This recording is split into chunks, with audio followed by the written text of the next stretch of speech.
আর একটু টাইম। ওকে, শুরু হয়ে গেছে। আহ আজকে হলো আমাদের ইএফটি ক্লাস। ওকে, তো ইএফটি কাদের জন্য লাগবে এটা আমি একটু যদি বলি। এই ক্লাস নিয়ে আমি মোটামুটি সব ব্যাচেই দিই, কারণ আছে। কারণ হলো যে ইএফটি মেইনলি লাগবে হলো ঢাকা ভার্সিটির জন্য। কিসের জন্য? ঢাকা ভার্সিটি দুই কারণে লাগে। একটা হলো রিটেনের জন্য, আর একটা হলো এমসিকিউ এর জন্য। ইএফটি থেকে ডিরেক্ট এমসিকিউ উঠাই দেয় কবিতার মধ্যে থেকে, সেখান থেকে আপনি দিতে পারেন। অথবা রিটেন কোশ্চেন যেটা আমরা জানি, 10টা ইংলিশ কবিতার লাইন উঠাই দিবে, উঠাই দিয়ে বলবে বাবা তুমি এটাকে ইংলিশ টু বাংলাতে কনভার্ট করে দাও। এই থিম নর্মালি দিয়ে থাকে। ওকে, এখন এখানে কথা আছে। কথা হইলো যে এবার সরকার পরিবর্তন হয়েছে, তাই না? তো সরকার পরিবর্তন হওয়ার জন্য এবার কোশ্চেন প্যাটার্ন কি হবে আমি জানি না। জীবনে কোনোদিন দেখছেন Chattogram varsity, Rajshahi varsity, Jahangirnagar varsity এফটি থেকে কোশ্চেন আসছে? না, আমি কখনো দেখি না, আপনিও কখনো দেখেন নাই। So, তাহলে এখন কেন আমরা এটা দেখতেছি? যদি সাপোজ এবার যদি অন্য ভার্সিটিতে ইএফটি দিয়ে দেয়, তখন আপনি কি করবেন? তখন আপনি নাম্বার কম পাবেন না? স্বাভাবিক তো। সো আপনি কি চান আপনার লাইফের সাথে এমন গুরুত্বপূর্ণ সময়ের সাথে এমন কোনো কিছু করতে? এটা কি চাওয়া উচিত? এটা কখনোই চাওয়া উচিত না। সেই জন্য আপনার কি করতে হবে, ইএফটি যতগুলো কবিতা আছে, পয়েন্টস, ঠিক আছে, যতগুলো কবিতা আছে সবগুলো কবিতা আপনার বাংলা এক্সপ্লেনেশন সহ বুঝে বুঝে শেষ করতে হবে। এটা আপনার এমসিকিউ এ আপনাকে আগায় রাখবে যদি এখান থেকে কোশ্চেন দেয়। আর যারা ঢাবির আছেন তাদের জন্য এমসিকিউ তো তোমার বুঝে বুঝে শেষ করতে হবে। পাশাপাশি এই যে ইংলিশের ট্রান্সলেশন গুলো, কবিতার ট্রান্সলেশন গুলো, এগুলো জাস্ট বুঝে বুঝে মুখস্থ করে ফেলতে হবে। এই দুইটা জিনিস করতে হবে। এটা হলো 1 নম্বর কাজ। তাহলে কবিতা কয়টা পড়বো ভাইয়া? ওকে, গুড কোশ্চেন। কবিতা কয়টা পড়বো? কবিতা আমরা পাঠ্য বইয়ের মতো যতগুলো আছে সবগুলো পড়বো, ঠিক আছে?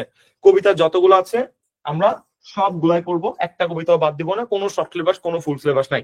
আমার একদম সহজ কথা। ওকে, কেন পড়বেন? কারণ কবিতা ভাই যে কোনো জায়গা থেকে দিতে পারে, এটা ক্ষেত্রে কোনো শর্ট ফুল মানে না। স্যারের যদি কবিতাটা পছন্দ হয় স্যার দিয়ে দিবে, স্যার শর্ট ফুল জীবনেও দেখবেন অ্যাডমিশনের ক্ষেত্রে। ওকে, এবার আসলে প্যাসেজ। ইএফটি যা প্যাসেজ আছে, প্যাসেজ কই থেকে পড়বো? প্যাসেজ হলো ওয়ানলি শর্ট সিলেবাস, ঠিক আছে? শর্ট সিলেবাসে যতগুলো প্যাসেজ আছে সবগুলো আমরা পড়ে ফেলবো। এখন ভাই প্যাসেজ যদি আপনি রিডিং করাই দিবেন, প্যাসেজ রিডিং পড়ানোর মতো বয়স আপনাদের এখন না, তাই না? কিন্তু কবিতা আপনি বুঝতে পারবেন না, কবিতা পড়ানোর বয়স, এটা ঠিক আছে, এটা পড়ানো যায়। তো প্যাসেজ আমরা কি করব? Only MCQ, only MCQ. MCQ যতগুলো প্রয়োজন, যতগুলো ইম্পর্টেন্ট এমসিকিউ যেখান থেকে হুবহু কমন আসতে পারে, ঢাবি সহ যে কোনো ভার্সিটি, সবগুলো এমসিকিউ আপনাদের পিডিএফটা দিয়ে দেওয়া হবে। ওকে, শেষ। আর ভাই ঢাবিতে প্যাসেজ থেকে কোনো রিটেন আসে না? না, ঢাবিতে রিটেন যদি আসে তোমার শুধুমাত্র এই কবিতার লাইন থেকে দিবে, প্যাসেজ থেকে জীবনেও কমন পড়বে না। সো এটার চিন্তা তুমি বাদ দিয়ে দাও, বুঝতে পারছো? So that the theme EFT যে ব্যাপারগুলো। তো আমি কি করছি, এখানে সবগুলো কবিতা আমি পিডিএফ আকারে উঠাই রাখছি, আমি আপনাকে বাংলা এক্সপ্লেন করে দিব, আপনি আমার সাথে লিখে নেবেন। এই জিনিসগুলো বিউপি ব্যাচে যারা আগে ছিলেন একবার আমি শেষ করে দিছিলাম, আবার শেষ করতেছি, যাতে করে আপনারা ভুলে না যান। এরপর কিন্তু এটা আর কখনো শেষ করা হবে না। তাহলে আপনি বুঝতে পারছেন হয়তো যে ইএফটি লাগবে নাকি লাগবে না, কোন ভার্সিটির জন্য লাগবে, কেন পড়তেছি, রিটার্নের জন্য কি পড়বো না পড়বো, মানে all in A to Z question এর মধ্যে আপনার আছে। কোনো কিছু আমরা এর মধ্যে বাকি রাখি নাই। ওকে, চলেন আমরা এখন তাহলে আগামী শুরু করি। ওকে, প্রথম কবিতা যেটা আমাদের ছিল ড্রিমস, ডিএস লরেন্সের লেখা। তিনি একজন ইংল্যান্ডের কবি। 1885 সালে জন্মগ্রহণ করে 1930 সালে মৃত্যুবরণ করেছেন। মানে ঊনবিংশ থেকে বিংশ শতাব্দীর কবি আমি তাকে বলতেই পারি। তো তিনি একটা কবিতা লিখছে। পরীক্ষায় আপনার এর মধ্যে থেকে এমসিকিউ আসতে পারে। এমসিকিউ কিভাবে আসবে সেটাও আমি আপনাকে দেখাবো। এবং ঢাবির ক্ষেত্রে এই 5টা লাইন আপনাকে উঠাই দিয়ে বলতে পারে বাংলা একটু ট্রান্সলেট করে দেখাও তো। এই দুইটা জিনিস, ঠিক আছে? এই দুই টাইপ এখানে আর কি হইতে পারে। ওকে, তো চলেন আমরা একটু এদিকে দেখার চেষ্টা করি যে এগুলোর মিনিং গুলো কি। যারা ঢাবির পরীক্ষা দিবেন, রিটেন আছে, বা জগন্নাথ ভার্সিটিতে পরীক্ষা দিবেন, ভাই দিয়ে দিতে পারে যেখানে রিটেন আছে সেখানেই লাগবে। তোমার ইংলিশ পয়েন্ট দিয়ে বলতে পারে বাংলায় ট্রান্সলেট করে দেখাও, ঠিক আছে? এই দুই রকম বাহিনী করতে পারে। ভাই করাচ্ছি ক্লাস, এইগুলো কি এক্সট্রা কোশ্চেন করার জায়গা? এক্সট্রা কোশ্চেন করার জন্য লাস্টে আপনাদের ফ্লোর দেওয়া হয় না বলে? তো ক্লাসের মাঝখানে ক্লাসের কনসেপ্টটা বুঝেন না। তো এই যে এক্সট্রা কোশ্চেন গুলো আছে, প্যাসেজ এইটা সেইটা, ভাই লাস্টে আমরা টাইম দিই না বলো, ফ্লোর দিই না? যখন জিজ্ঞাসা করি আর কোনো কোশ্চেন আর কোনো কোশ্চেন, তখন চুপ থাকো। ক্লাসের মাঝখানে কি এগুলো বলার কোনো দরকার আছে? তো ক্লাসের মাঝখানে ক্লাস যেটা করাচ্ছি ভাই তুমি এইটা বুঝো, এই দিকে তুমি এখন মনোযোগ দাও। ওকে, ওই ফ্লোর তোমাদের পরে দেওয়া হবে। আচ্ছা, আমরা যেই পয়েন্টে ছিলাম, দেখো এগুলো সবগুলো তোমার তাহলে মুখস্থ করে ফেলতে হবে। আমি তোমাকে কবিতা মুখস্থ করতে হবে না, হ্যাঁ, বাংলা ট্রান্সলেশনটা পাঠতে হবে। চলো আমি তোমাকে একটু দেখাই। All people dream. All people তো সাবজেক্ট দেখতে পাচ্ছেন, ড্রিমটা finite verb. All people dream, সব মানুষ স্বপ্ন দেখে, বাট নট ইকুয়ালি। কিন্তু ইকুয়ালি মানে কি? সমভাবে। নট মানে কি? নয়। তাহলে বাট নট ইকুয়ালি মানে কি? সমভাবে নয়। সমভাবে নয়। আর বাট মানে হলো কিন্তু। তো এটা একটু ফলো করে কবিতার ভাষায় লিখে নাও যে সব মানুষ স্বপ্ন দেখে কিন্তু সমভাবে নয়। তারপর কি বলতেছে? দোজ হু ড্রিম, যারা স্বপ্ন দেখে বাই নাইট, রাতের বেলা, যারা স্বপ্ন দেখে রাতের বেলা, রাতের বেলা কিভাবে স্বপ্ন দেখে? In the dusty recesses of their mind. একটু বাংলা ট্রান্সলেট করে নাও, ছোট ছোট ওয়ার্ড করে ভাঙো, তাহলে তোমার জন্য পুরোটা বুঝতে সুবিধা হবে। ঠিক আছে? অফ দেয়ার মাইন্ড মানে হলো তাদের মনে, মনে। ঠিক আছে? আর ডাস্টি মানে কি? ডাস্টি মানে হলো গহীন, গ হবে গহীন। আর রিসেসেস মানে কি? অন্তঃস্থলে, অন্তঃস্থলে। ঠিক আছে? আমি কিন্তু তিনটা ট্রান্সলেশন তোমাকে বুঝাই দিছি। একটা ওয়ার্ডের ট্রান্সলেশন অনেক কিছু হইতে পারে, ঠিক আছে, বাট কবিতার মধ্যে ট্রান্সলেশন গুলো না ভ্যারি করে, ডিপেন্ড করে থাকে। সো তুমি একটু তাহলে দেখে নাও, দোজ হু ড্রিম, যারা স্বপ্ন দেখে বাই নাইট, রাতের বেলা। কিভাবে স্বপ্ন দেখে? In the dusty recesses of their mind. Their mind মানে হলো তাদের মনে, ডাস্টি মানে হলো গহীন, রিসেসেস মানে অন্তঃস্থলে। তাহলে মিনিং কি দাঁড়াইলো? যারা রাতের বেলা স্বপ্ন দেখে মনের গহীন অন্তঃস্থলে। তাহলে in the dusty recesses of their mind মানে কি? মনের গহীন অন্তঃস্থলে। দেয়ার মাইন্ড মানে হলো তাদের মনের, ডাস্টি মানে হলো গহীন, রিসেসেস মানে অন্তঃস্থলে। তাহলে যারা রাতের বেলা স্বপ্ন দেখে মনের গহীন অন্তঃস্থলে। বুঝতে পারতেছো? ওকে। এটা কার জন্য লাগবে? বাংলাদেশের প্রতিটা ভার্সিটির জন্য এবার এফটি লাগবে। ঠিক আছে? কারণ সরকার চেঞ্জ হয়েছে, কোশ্চিন প্যাটার্ন কি হবে আমরা কেউ জানি না। তো আমি চাচ্ছি না আপনার লাইফটা রিস্কে ফেলাই দিতে, তাই আপনাকে ইএফটি পড়ানো হচ্ছে। ক্লিয়ার? এটা একদম শুরুতে কিন্তু আমি বলছি। ওকে। আর্জুন বলছে খুলনা রিটার্নের জন্য লাগবে, এই কথাবার্তা গুলো কিন্তু আমি শুরুতে শেষ করে ফেলাইছি, তাই না? যে বাংলাদেশের যে কোনো ভার্সিটি, ন্যাশনাল ভার্সিটি বলেন, যা বলেন, সবগুলোর জন্য লাগবে। কারণ এবারে প্যাটার্ন আমরা জানি না, এবার কি হবে কেউ জানি না।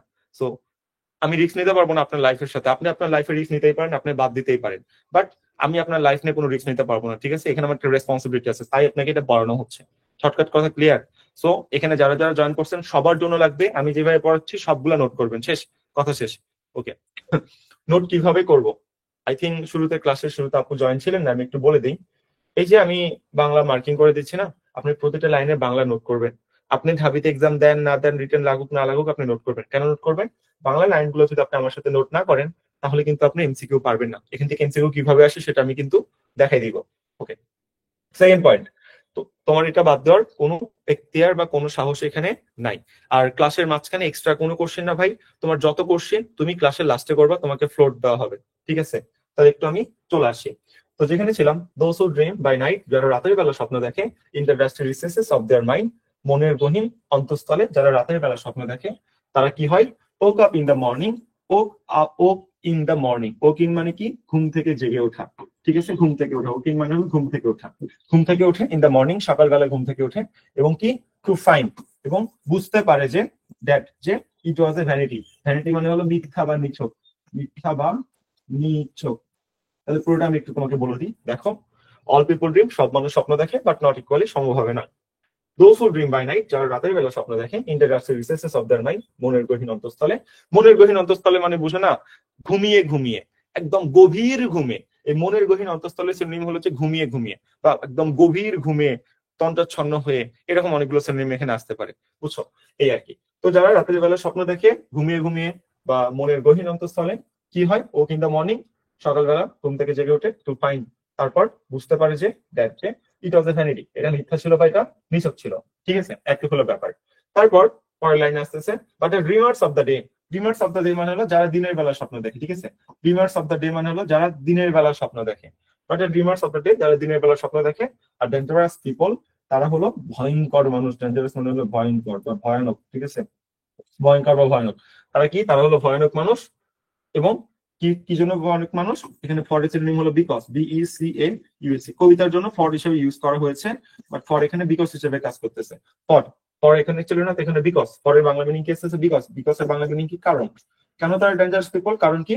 যে dream their dreams, the dream their dreams, তারা তাদের স্বপ্ন দেখে। ড্রিম মানে হলো স্বপ্ন দেখা, দেয়ার ড্রিমস মানে হলো তাদের স্বপ্ন। তারা তাদের স্বপ্ন দেখে কিভাবে দেখে? উইথ ওপেন আইস, খোলা চোখে স্বপ্ন দেখে। এন্ড, এবং মেক দেম কাম ট্রু, এবং এগুলোকে কি করে? মেক দেম কাম ট্রু, এই স্বপ্নগুলোকে সত্যিতে পরিণত করে, বা এই স্বপ্নগুলোকে বাস্তবে পরিণত করে।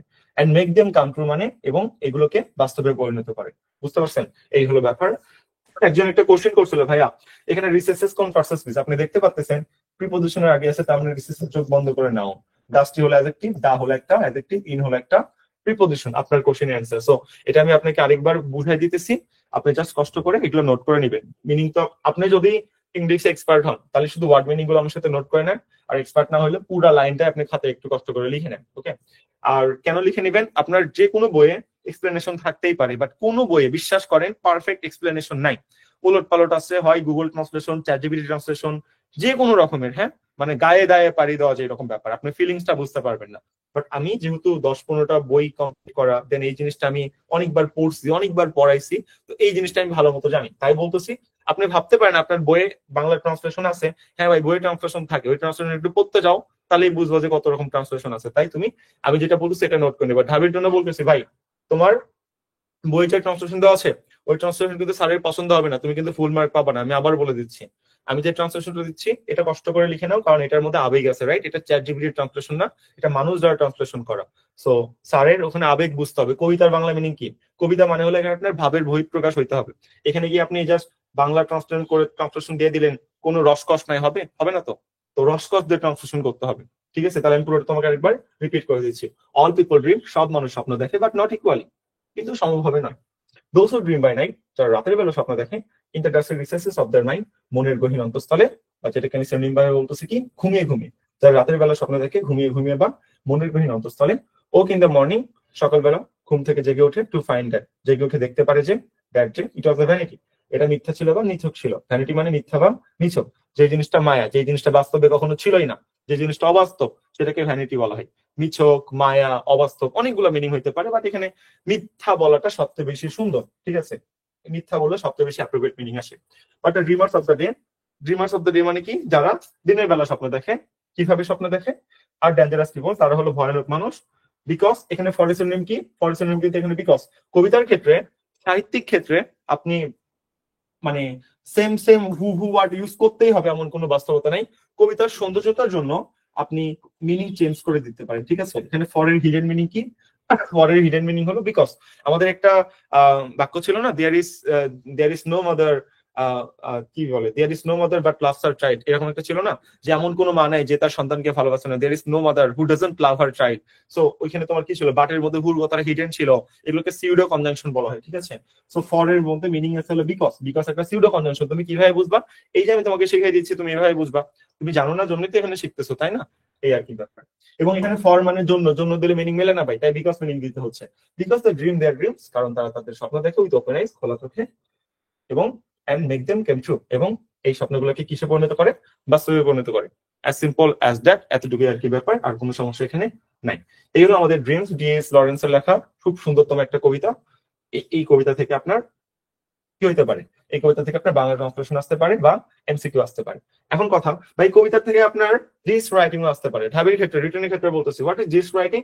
আপনাকে এই দুটো লাইন দিতে পারে না, কই থেকে, হ্যাঁ, এই দুটো লাইন ধরেন দিল, for the dream their dreams with open eyes and make them come true, বলতে পারে যে explain the points, explain the two lines of the points dreams, এভাবে কোশ্চেন করতে পারে না? করতেই পারে। তখন তোমার কি করতে হবে? তোমাকে কতদিন ট্রান্সলেট, আমি তোমাকে ফার্স্ট পার্ট ক্লাসে যা শিখিয়েছিলাম, কি শিখিয়েছিলাম আমাকে একটু মনে করে দেওয়ার চেষ্টা করো তো। তোমাকে বলছিলাম যে কবিতা থেকে বাংলা ফার্স্ট পার্ট তোমার যাই আসুক, ওই কবিতার কবির নাম কি, কবির জন্মসাল কত, মৃত্যুসাল কত, এটা সহ তোমার মিনিং লিখতে হবে বা ব্যাখ্যা লিখতে হবে, নাহলে মার্ক পাবা না। ইংলিশের ক্ষেত্রে সেম ভাই, তোমাকে যদি দুটো লাইনের ব্যাখ্যা লিখতে বলে, কবিতার রাইটার থেকে লিখতে হবে যে the point dreams written by DS Lawrence, জন্মসাল মৃত্যুসাল, লেখার পর একটু আমি উল্লেখ করলাম, উল্লেখ করার পরে আমি লিখতে পারবো যে from the points of the two lines, I can perceive that, কি বুঝতে পারতেছি, এখানে the writers of this point, of the poems, want to explain, want to explain that, if you want, আমরা এইভাবে বলতে পারি যে if you want to achieve something or achieve your goals, you have to move heaven and earth and burning the midnight oil. If you think anything and you can't do any steps, you will not achieve that goals. এভাবে আপনি সুন্দর মতো, আমার মাথায় এখন normally যেটা আসলে আমি বললাম, এভাবে আপনি সবচেয়ে সুন্দর মতো আপনাকে যেগুলো ফ্রেজ এন্ড ক্লোজ শেখানো হয়েছে, সেই ফ্রেজ দেয়া আপনি এক্সপ্লেন করে লিখে দিবেন। মানে আপনার লেখার মধ্যে যেন ফ্রেজ থাকে, moving heaven and earth, burning the midnight oil, তারপর keep it next up, keep it next down, এই যে সুন্দর সুন্দর ওয়ার্ড গুলো আমাদের আছে, ঠিক আছে, এইগুলো খুব বেশি ইম্পর্টেন্ট, এইগুলো বাদ দেওয়া যাবে না, এগুলো তোমাদের লাগবে। তারপরে অ্যাট টাইমস, এগুলো অনেকগুলো ফ্রেজ আছে, ফ্রেজগুলো আমাদের ঢাবি রিটেনে শিখে দিয়েছিলাম। আর সব থেকে একটাই, সেটা হলো যে তোমার যেই কবিতা থেকেই দিক না কেন, যদি জিস রাইটিংটা দেয়, কবির নাম, কবির জন্মসাল, মৃত্যুসাল, এটা তোমার ফার্স্টে উল্লেখ করতে হবে। এটা উল্লেখ করার জন্য তুমি 1 মার্ক পাবা, আর এক্সপ্লেনেশন থাকার জন্য তুমি 1 মার্ক পাবা। এই জিস রাইটিং এর মধ্যে 2.2 মার্ক থাকে, এবং তোমার লেখার কোয়ালিটি একটু সুন্দর হলে তুমি 2.5 মার্কই পেয়ে যাওয়া। এভাবে কাজ করে থাকে, ঠিক আছে। আর এমসিকিউ এর জন্য কি, তাও তোমার এগুলো নোট করে ফেলতে হবে। নোট করে ফেলার পর তোমার এইভাবে এমসিকিউ দিবে। কিভাবে এমসিকিউ দিবে, এই দেখো স্যাম্পল এমসিকিউ আমি দিয়ে রাখছি, ঠিক আছে। এইভাবে তোমার ভর্তি পরীক্ষায় আসবে, আর ঢাবিতে শিওর শট আসবে, হ্যাঁ জগন্নাথও শিওর শট আসবে, বাট বাকি ভার্সিটি গুলোতে আসবে কিনা আমরা জানি না। কোশ্চেন প্যাটার্ন পরিবর্তন হয়েছে, তাই আমরা সবগুলোর জন্য পড়াচ্ছি, আমি কোনো রিস্ক নিব না। শেষ। ওকে। ও আচ্ছা, একজন বলছিল ভাই লাস্টের 2 লাইনে একটু মিনিংটা বলেন। আচ্ছা, ফরের বাংলা মিনিং হলো because, because the dream their dreams, কারণ তারা তাদের স্বপ্ন দেখে উইথ ওপেন আইস, খোলা চোখে, and make them come true, এবং সেই স্বপ্নগুলোকে বাস্তবে পরিণত করে। এটা হলো আপনার লাস্ট 2টা। Okay, sample question. Words are dreamers are call by, এই যে ড্রিমস পয়েন্টের কবিতার পয়েন্টস এখানে কে, কবি এখানে কে, ডেইস লরেন্স ছিল, এটা answer. According to Lawrence, dreams of the people আর কি, প্রত্যেক মানুষের স্বপ্ন কেমন, কি ইকুয়াল না নট ইকুয়াল, ইকুয়াল ডিফারেন্ট, আমাদের বি নাম্বারটা হবে। The night dreamers forget their dreams in woke in the morning, সকালবেলা ওটা ঘুম থেকে ওটা ভুলে যায়, বি নাম্বার হবে। তারপর হু আর দ্য ডেঞ্জারাস পিপল, সবাই কি ডেঞ্জারাস পিপল ছিল, বলছে দোজ ডেঞ্জারাস পিপল কারা, যারা দিনের বেলা স্বপ্ন দেখে, রাইট, ডে ড্রিমার্স, দিনের বেলা যারা স্বপ্ন দেখে, তাহলে এই নাম্বার হবে। হু ড্রিম, কে স্বপ্ন দেখে, most people, less people, few people নাকি all people, all people dream, কবিতা থেকে আসছে। অল পিপল ড্রিম, এখানে ড্রিম কোন পারসেন্স দিস, অবশ্যই ভার্ব, সাবজেক্টের পরবর্তী পজিশন ভার্ব হয়, তাহলে এখানে এটা ভার্ব হবে। সেইভাবে তোমার কোশ্চেন গুলো আসবে। তাহলে তুমি দেখতে পাচ্ছ যে কবিতার বাংলা মিনিং মুখস্থ রাখা কি পরিমাণ গুরুত্বপূর্ণ। তুমি যদি বাংলা মিনিং মুখস্থ না করতে পারো, তাহলে কিন্তু এই এমসিকিউ গুলো পারবা না। এটা কিন্তু কবিতা থেকেই সবগুলো চলে আসে, ঠিক আছে। ড্রিমস কবিতার লেখক হলো ডি.এইচ. লরেন্স। উইলিয়াম ওয়ার্ডসমিথ এখানে আপনি ওয়ার্ডসমিথ কোথায় দেখলেন, এটা তো ডি.এইচ. লরেন্স ছিল ড্রিমস কবিতার লেখক, তাই না। এই নাম্বারটা হবে আর কি। ওকে, সো এইভাবে আপনার কোশ্চেন গুলো আসতে পারে। জাস্ট আপনাকে ডেমো দিলাম, এন্ড আমরা যখন ক্লাসটা শেষ করব, এমসিকিউ এর সবগুলো পিডিএফ আপনাকে দিয়ে দেওয়া হবে, বুঝতে পারছেন। এমসিকিউ পিডিএফটা ওখানে আপনি একা একা সলভ করে নিতে পারবেন, কোনো সমস্যা নাই। ওকে, নেক্সট আমরা একটু চলে আসি। এই এমসিকিউ আপনার কাছে সহজ লাগতেছে কারণ আপনি সলভ করছেন আমার সাথে। আপনি একা একটু দেখতে চান, দেখবেন আপনার জিনিসগুলো কঠিন লাগবে। নেক্সটটা যদি আপনি একা একা করতে চান, আপনার কাছে কঠিন লাগবে যদি কবিতা সলভ না করে সেখানে যান। ওকে, চলেন। ড্রিমস কবিতা আরেকজন লেখককে, আমাদের ল্যাংস্টন হিউজ, ঠিক আছে। ল্যাংস্টন হিউজ আরেকটা ড্রিমস কবিতা লিখছে। একসাথে দুইটা কবির নাম একসাথে থাকবে না। তিনি কি বলতে চাচ্ছে দেখেন, আমরা একটু দেখার চেষ্টা করি। Hold fast to dreams, hold fast মানে হলো আঁকড়ে ধরা, ঠিক আছে। এই যে এখানে আমি যদি বলি হোল মানে ধরা, আর ফাস্ট মানে হলো আঁকড়ে, তো ড্রিমস মানে হলো স্বপ্নগুলোকে। তাহলে হোল মানে কি, ধরা, ফাস্ট মানে কি, আঁকড়ে, সরি আর কট আঁকড়ে, তাহলে কি দাঁড়াইলো, আঁকড়ে ধরা।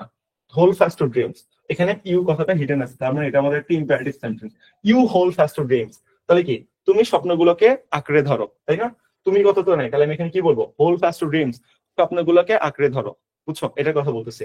স্বপ্নগুলোকে আঁকড়ে ধরো, কি জন্য আঁকড়ে ধরবা, এখানে ফরের বাংলা মিনিং কি, ফরের বাংলা মিনিং হলো বিকজ, বিইসিএইউএসই, বিকজ, বিকজ কারণ, কেন স্বপ্নগুলোকে আঁকড়ে ধরো, বিকজ কারণ, ইফ ড্রিমস ডাই, যদি স্বপ্নগুলো কি হয়ে যায়, ডাই মানে কি এখানে মরে যাওয়া, মরে যাওয়া মিনিং হবে, স্বপ্ন কি মরে যেতে পারে না, ধ্বংস হয়ে যাও, ডাই মানে এখানে ধ্বংস হয়ে যাও। ইফ ড্রিমস ডাই, যদি স্বপ্ন ধ্বংস হয়ে যায়, ধ্বংস, যদি স্বপ্ন ধ্বংস হয়ে যায়, তখন কি হবে, life is a broken wing bird, life is a, জীবন হবে একটা ব্রোকেন উইং বার্ড, ব্রোকেন মানে হলো ভাঙা, উইং মানে ডানা, বার্ড মানে হলো পাখি, তাহলে ব্রোকেন উইং বার্ড, ব্রোকেন মানে হলো কি, ভাঙা, উইং মানে হলো ডানা, বার্ড মানে হলো পাখি, তাহলে মিনিং কি দাঁড়াইলো, জীবন কেমন হবে, স্বপ্ন ধ্বংস হয়ে গেলে জীবন কেমন হবে, লাইফ ইজ এ, জীবন হবে একটা ব্রোকেন উইং বার্ড, ডানা ভাঙা পাখির মতো, জীবন কেমন হবে, ডানা ভাঙা পাখির মতো, এটা হবে।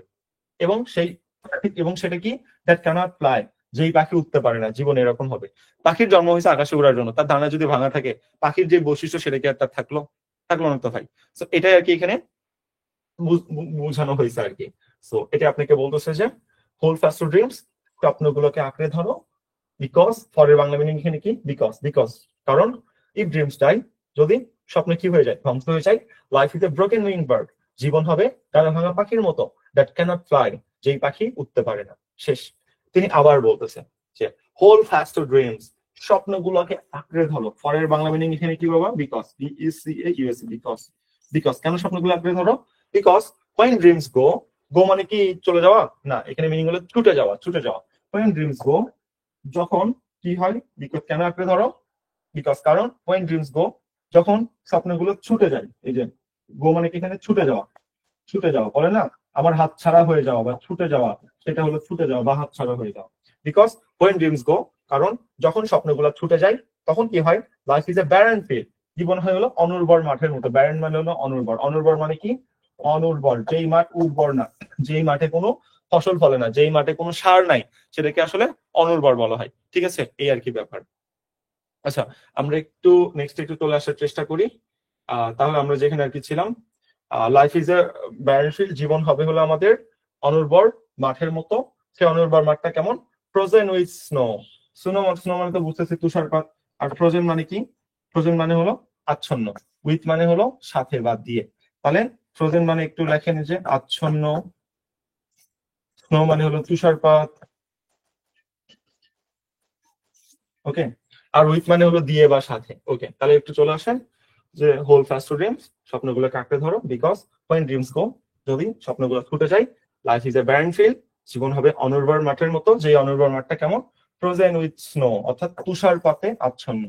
যেই মাঠটা তুষারপাতে আচ্ছন্ন, ওকে। তুষারপাতে আচ্ছন্ন বলতে কি বোঝায়? ধরেন একটা মাঠে যদি তুষার মানে বরফ থাকে, ওই বরফের মধ্যে কি কোনো শস্য ফলানো সম্ভব? কোনো গাছ হওয়া সম্ভব? না, কোনো গাছ হওয়া সম্ভব না। সো এই যে ব্যাপার স্যাপার, এই জন্য এটাকে আমি বলতেছি যে আমরা জীবন যদি একবার, স্বপ্নগুলো যদি আমাদের ছুটে যায়, তখন জীবন হবে হলো অনুর্বর মাঠ। অনুর্বর মাঠের অবস্থাটা কেমন? যেই মাঠ একদম তুষারাচ্ছন্ন হয়ে আছে, তুষারপাতে আচ্ছন্ন হয়ে আছে, বা তুষারপাতে জমে আছে, তুষারপাতে ঢেকে আছে, এগুলো মিনিং হয়। বাট তুমি এখানে বলবা যে জীবন হবে অনুর্বর মাঠ, তুষারপাতে আচ্ছন্ন। তুষারপাতে আচ্ছন্ন এই মিনিংটা এখানে সবচেয়ে বেশি অ্যাপ্রোপ্রিয়েট। জীবন হবে একটা অনুর্বর মাঠের মতো, যেই মাঠটা কেমন? তুষারপাতে আচ্ছন্ন। শেষ। একটা হলো আপনার ব্যাপার স্যাপার, এই আর কি ব্যাপার, ওকে। এইভাবে জিনিসটা আমাদের কাজ করে। হোল ফাস্ট ড্রিম, ফার্স্ট এখানে কোন পার্সন স্পেস, হোল্ড হলো একটা ভার্ব। তাহলে ভার্বের কোনো একটু ওয়ার্ড যদি মডিফাই করে, সেটা কি হয়ে যাবে? সেটা অবশ্যই অ্যাডভার্ব হয়ে যাবে। ফার্স্ট এখানে কি হবে? এডিভি, ফার্স্ট এখানে একটা অ্যাডভার্ব। ভার্বকে মডিফাই করে তার নাম অ্যাডভার্ব হয়ে যায়, কারণ এটি একটি ইম্পারেটিভ সেন্টেন্স। এই সেন্টেন্স আপনি দেখেন সাবজেক্ট টাবজেক্ট কোনো কিছু নেই, ভার্ব একমাত্র আছে, ভার্বকে মডিফাই করলে জিনিসটা অ্যাডভার্ব হয়ে যায়। এই হলো আমাদের ড্রিমস, যেই 2 নম্বর কবিতা ছিল, সেই কবিতার এক্সপ্লেনেশন। এগুলো সবগুলো লিখে নিতে হবে, সবগুলো প্রচুর ইম্পর্টেন্ট, মানে প্রচুর ইম্পর্টেন্ট। কোনোটা বাদ দেওয়ার কোনো ওই আপনার কাছে নাই, বুঝছেন? এভাবে আসলে জিনিসগুলো আপনার কমপ্লিট করতে হবে। আশা করি এই জিনিসটা আপনি লিখে নিছেন। আমাদের অনেকগুলো কবিতা আছে, তাই আমি একটু মানে মানে একটু রাশ টানতেছি, এবং কবিতাগুলো আসলে অনেক সহজ, তাই আমি আসলে রাশ টানতেছি। আশা করি এটা আপনি লিখে নিছেন। কারণ আমরা নেক্সট কবিতার দিকে একটু চলে যাওয়ার চেষ্টা করি। ওকে, এটা কে লিখছিল? ল্যাংস্টন হিউজের লেখা কবিতা। উনি একজন আমেরিকান পোয়েট ছিল। আমার 1902 সাল থেকে 1962 সাল পর্যন্ত তার লাইফ স্প্যান ছিল। এই তো, এইগুলো অবশ্যই মুখস্থ রাখতে হবে। হ্যাঁ, এইগুলো থেকে সবচেয়ে বেশি কোশ্চেন আসে, এটাকেই বলে লিটারেচার কোশ্চেন। আমি যদি ভুল না হই, ছবিতে এবার ফার্স্ট পার্ট থেকে এই কবিতার লেখক থেকে কোশ্চেন আসবে, মানে আসবে, খুবই সম্ভাবনা আছে এবার আসার। কার জন্মসাল কত, কোথায় জন্মগ্রহণ করছিল, খুব ইম্পর্টেন্ট। এগুলো কিন্তু বাদ দেওয়া যাবে না এবার, ওকে। ফাইন, আমরা একটু নেক্সটে আসি। নেক্সট কবিতা কার লেখা? উইলিয়াম ব্লেকের লেখা, দ্য স্কুল বয়। অসম্ভব সুন্দরতম একটা কবিতা, আমার খুবই পছন্দনীয় একটা কবিতা। এই কবিতায় লেখক একটা ছোট বাচ্চার, স্কুল বয় যে স্কুলে যাবে, ছোট বাচ্চার চরিত্র নিয়ে বা ক্যারেক্টার নিয়ে একটা কবিতা লিখছে। একটা ছোট বাচ্চাকে যখন বলা হয় যে তুমি স্কুলে যাও, ছোটবেলায় পড়ার জন্য মারপিট করা হয়, ঘুম থেকে জোর করে তোলা হয়, তার সাথে খারাপ ব্যবহার করা হয়, তখন ওই ছোট বাচ্চার মনে কিরকম বিরূপ প্রভাব ফলে, কিরকম কষ্ট অনুভব হয়, ওই কষ্টটা কবি নিজে ফিল করে দ্য স্কুল বয় কবিতার মাধ্যমে জিনিসটা এক্সপ্লেন করে দিছে, বুঝছো? এই আর কি ব্যাপার, আর তেমন কোনো কিছু এখানে নাই। ওকে, দ্যাটস দ্য ফ্যাক্টর। আমরা এখানে একটু চলে আসার চেষ্টা করি, ওকে। সো আমরা যেখানে ছিলাম, দ্য স্কুল বয়, এটা আমরা এখন একটু এক্সপ্লেনেশন দেখার চেষ্টা করব। দেখেন তিনি কি বলতেছে, আমরা একটু দেখার চেষ্টা করি। তো তিনি বলতেছে যে প্রথমত যে I love to rise in a summer morn, মর্নের পূর্ণরূপ হলো এখানে মর্নিং বাই, এখানে জিনিসটা শর্ট ফর্ম আছে, ঠিক আছে। I love to rise, লাভ মানে হলো ভালোবাসি বা পছন্দ করি। I love to rise মানে কি? জেগে উঠতে বা ঘুম থেকে উঠতে। তাহলে I love to rise, আমি ঘুম থেকে উঠতে পছন্দ করি। কিসে? ইন এ সামার মর্ন, গ্রীষ্মের দুপুরে। আমি গ্রীষ্মের দুপুরে না, মর্ন মানে হলো সকালে, আমি গ্রীষ্মের সকালে ঘুম থেকে উঠতে পছন্দ করি। ঠিক আছে, লাভ মানে ভালোবাসি কেন বললাম না? এখানে ভালোবাসি সে পছন্দ করি মিনিংটা বেশি অ্যাপ্রোপ্রিয়েট হবে, তাই আমরা পছন্দ করে বলছি। লাভ মানে ভালোবাসা, পছন্দ করা সবকিছুই হয়। কষ্ট করে একটু লিখে নাও, লাভ মানে এখানে পছন্দ করা, পছন্দ করা। আমি পছন্দ করি টু রাইস মানে হলো জেগে ওঠা বা ঘুম থেকে জেগে ওঠা, একই কথা, জেগে ওঠা। আমি পছন্দ করি জেগে উঠতে কি? In a summer mourn, summer মানে গ্রীষ্ম, আর মর্ন মানে হলো সকাল। আমি গ্রীষ্মের সকালে ঘুম থেকে জেগে উঠতে পছন্দ করি, বা আমি গ্রীষ্মের সকালে জেগে উঠতে পছন্দ করি, আমি গ্রীষ্মের সকালে ঘুম থেকে উঠতে পছন্দ করি। আপনি যা ইচ্ছা লিখতে পারেন, তিনটাই অ্যাপ্রোপ্রিয়েট, তিনটাই কারেক্ট, কোনো সমস্যা নেই। এবং আমি যখন ঘুম থেকে উঠবো, তখন আশেপাশের অবস্থা কিরকম হবে? তিনি বলতেছে যে when the bird sings on every tree, আমি যখন ঘুম থেকে সকালবেলা উঠবো গ্রীষ্মের সকালে, তখন কি হয়? the bird sings, পাখিগুলো, সিংস মানে হলো গান গায়, কিসে গান গায়? অন এভরি ট্রি, প্রতিটা গাছে গাছে গান গাবে। আমি যখন সকালবেলা ঘুম থেকে উঠি তখন পাখিরা প্রতিটা গাছে গাছে গান গায়, ঠিক আছে। সিং মানে গান গাইছে, আপনি যদি বলেন কিচিমিচি করে তাহলে বেশি সুন্দর দেখাবে, ঠিক আছে, কিচিমিচি করে। তারা তো গান গাইতে পারে না, তারা কিচিমিচি করে। তো গ্রীষ্মের সকালে আমি ঘুম থেকে উঠি যখন প্রতিটা গাছে গাছে পাখিরা কিচিমিচি করে। তারপর the distant huntsman winds his horn. Distant মানে কি? দূরবর্তী। ডিস্ট্যান্ট মানে কি? দূরবর্তী। হান্টসম্যান মানে কি? শিকারী, দূরবর্তী শিকারী। দূরবর্তী শিকারী কি করে? ওয়াইন্ডস হিজ হর্ন। ওয়াইন্ডস মানে হলো বাজানো, বাজায়। আর হিজ হর্ন মানে, হর্ন মানে হলো এখানে বাঁশি। ঠিক আছে, এখন একটু মিনিং নিলাম তো কি বলতেছে। কখন ঘুম থেকে উঠতে পছন্দ করি? যখন দ্য ডিস্ট্যান্ট হান্টসম্যান, দূরবর্তী শিকারী, ওয়াইন্ডস হিজ হর্ন, তার বাঁশি বাজায়। যখন দূরবর্তী শিকারী তার বাঁশি বাজায় তখন আমি ঘুম থেকে জেগে উঠতে পছন্দ করি। মানে ধরেন একজন শিকার করতে গেছে, অনেক সময় বাঁশি বাজায় না, বাঁশি বাজায় সাংকেতিক চিহ্ন প্রদর্শন করে না, অনেকজন শিকার করতে গেছে একটা শব্দ দিল, ওই শব্দতে প্রদর্শন করলে আমি শিকারটা ধরে বেরছি, তোমরা এখানে চলে আসো। আগে তো আমাদের অনেক আগের কবিতা দেখতেছে 1966-67 এরকম টাইমে লেখা কবিতা। তো এই সময় তো আমাদের ফোন টোন ছিল না, তাই না, ফোনের আবিষ্কার হয়নি। তো এটা তারা বিভিন্ন সাংকেতিক চিহ্নের মাধ্যমে তো তারা সবকিছু বাক সরবরাহ করতো। ব্যাপারটা কি তাই রকম না?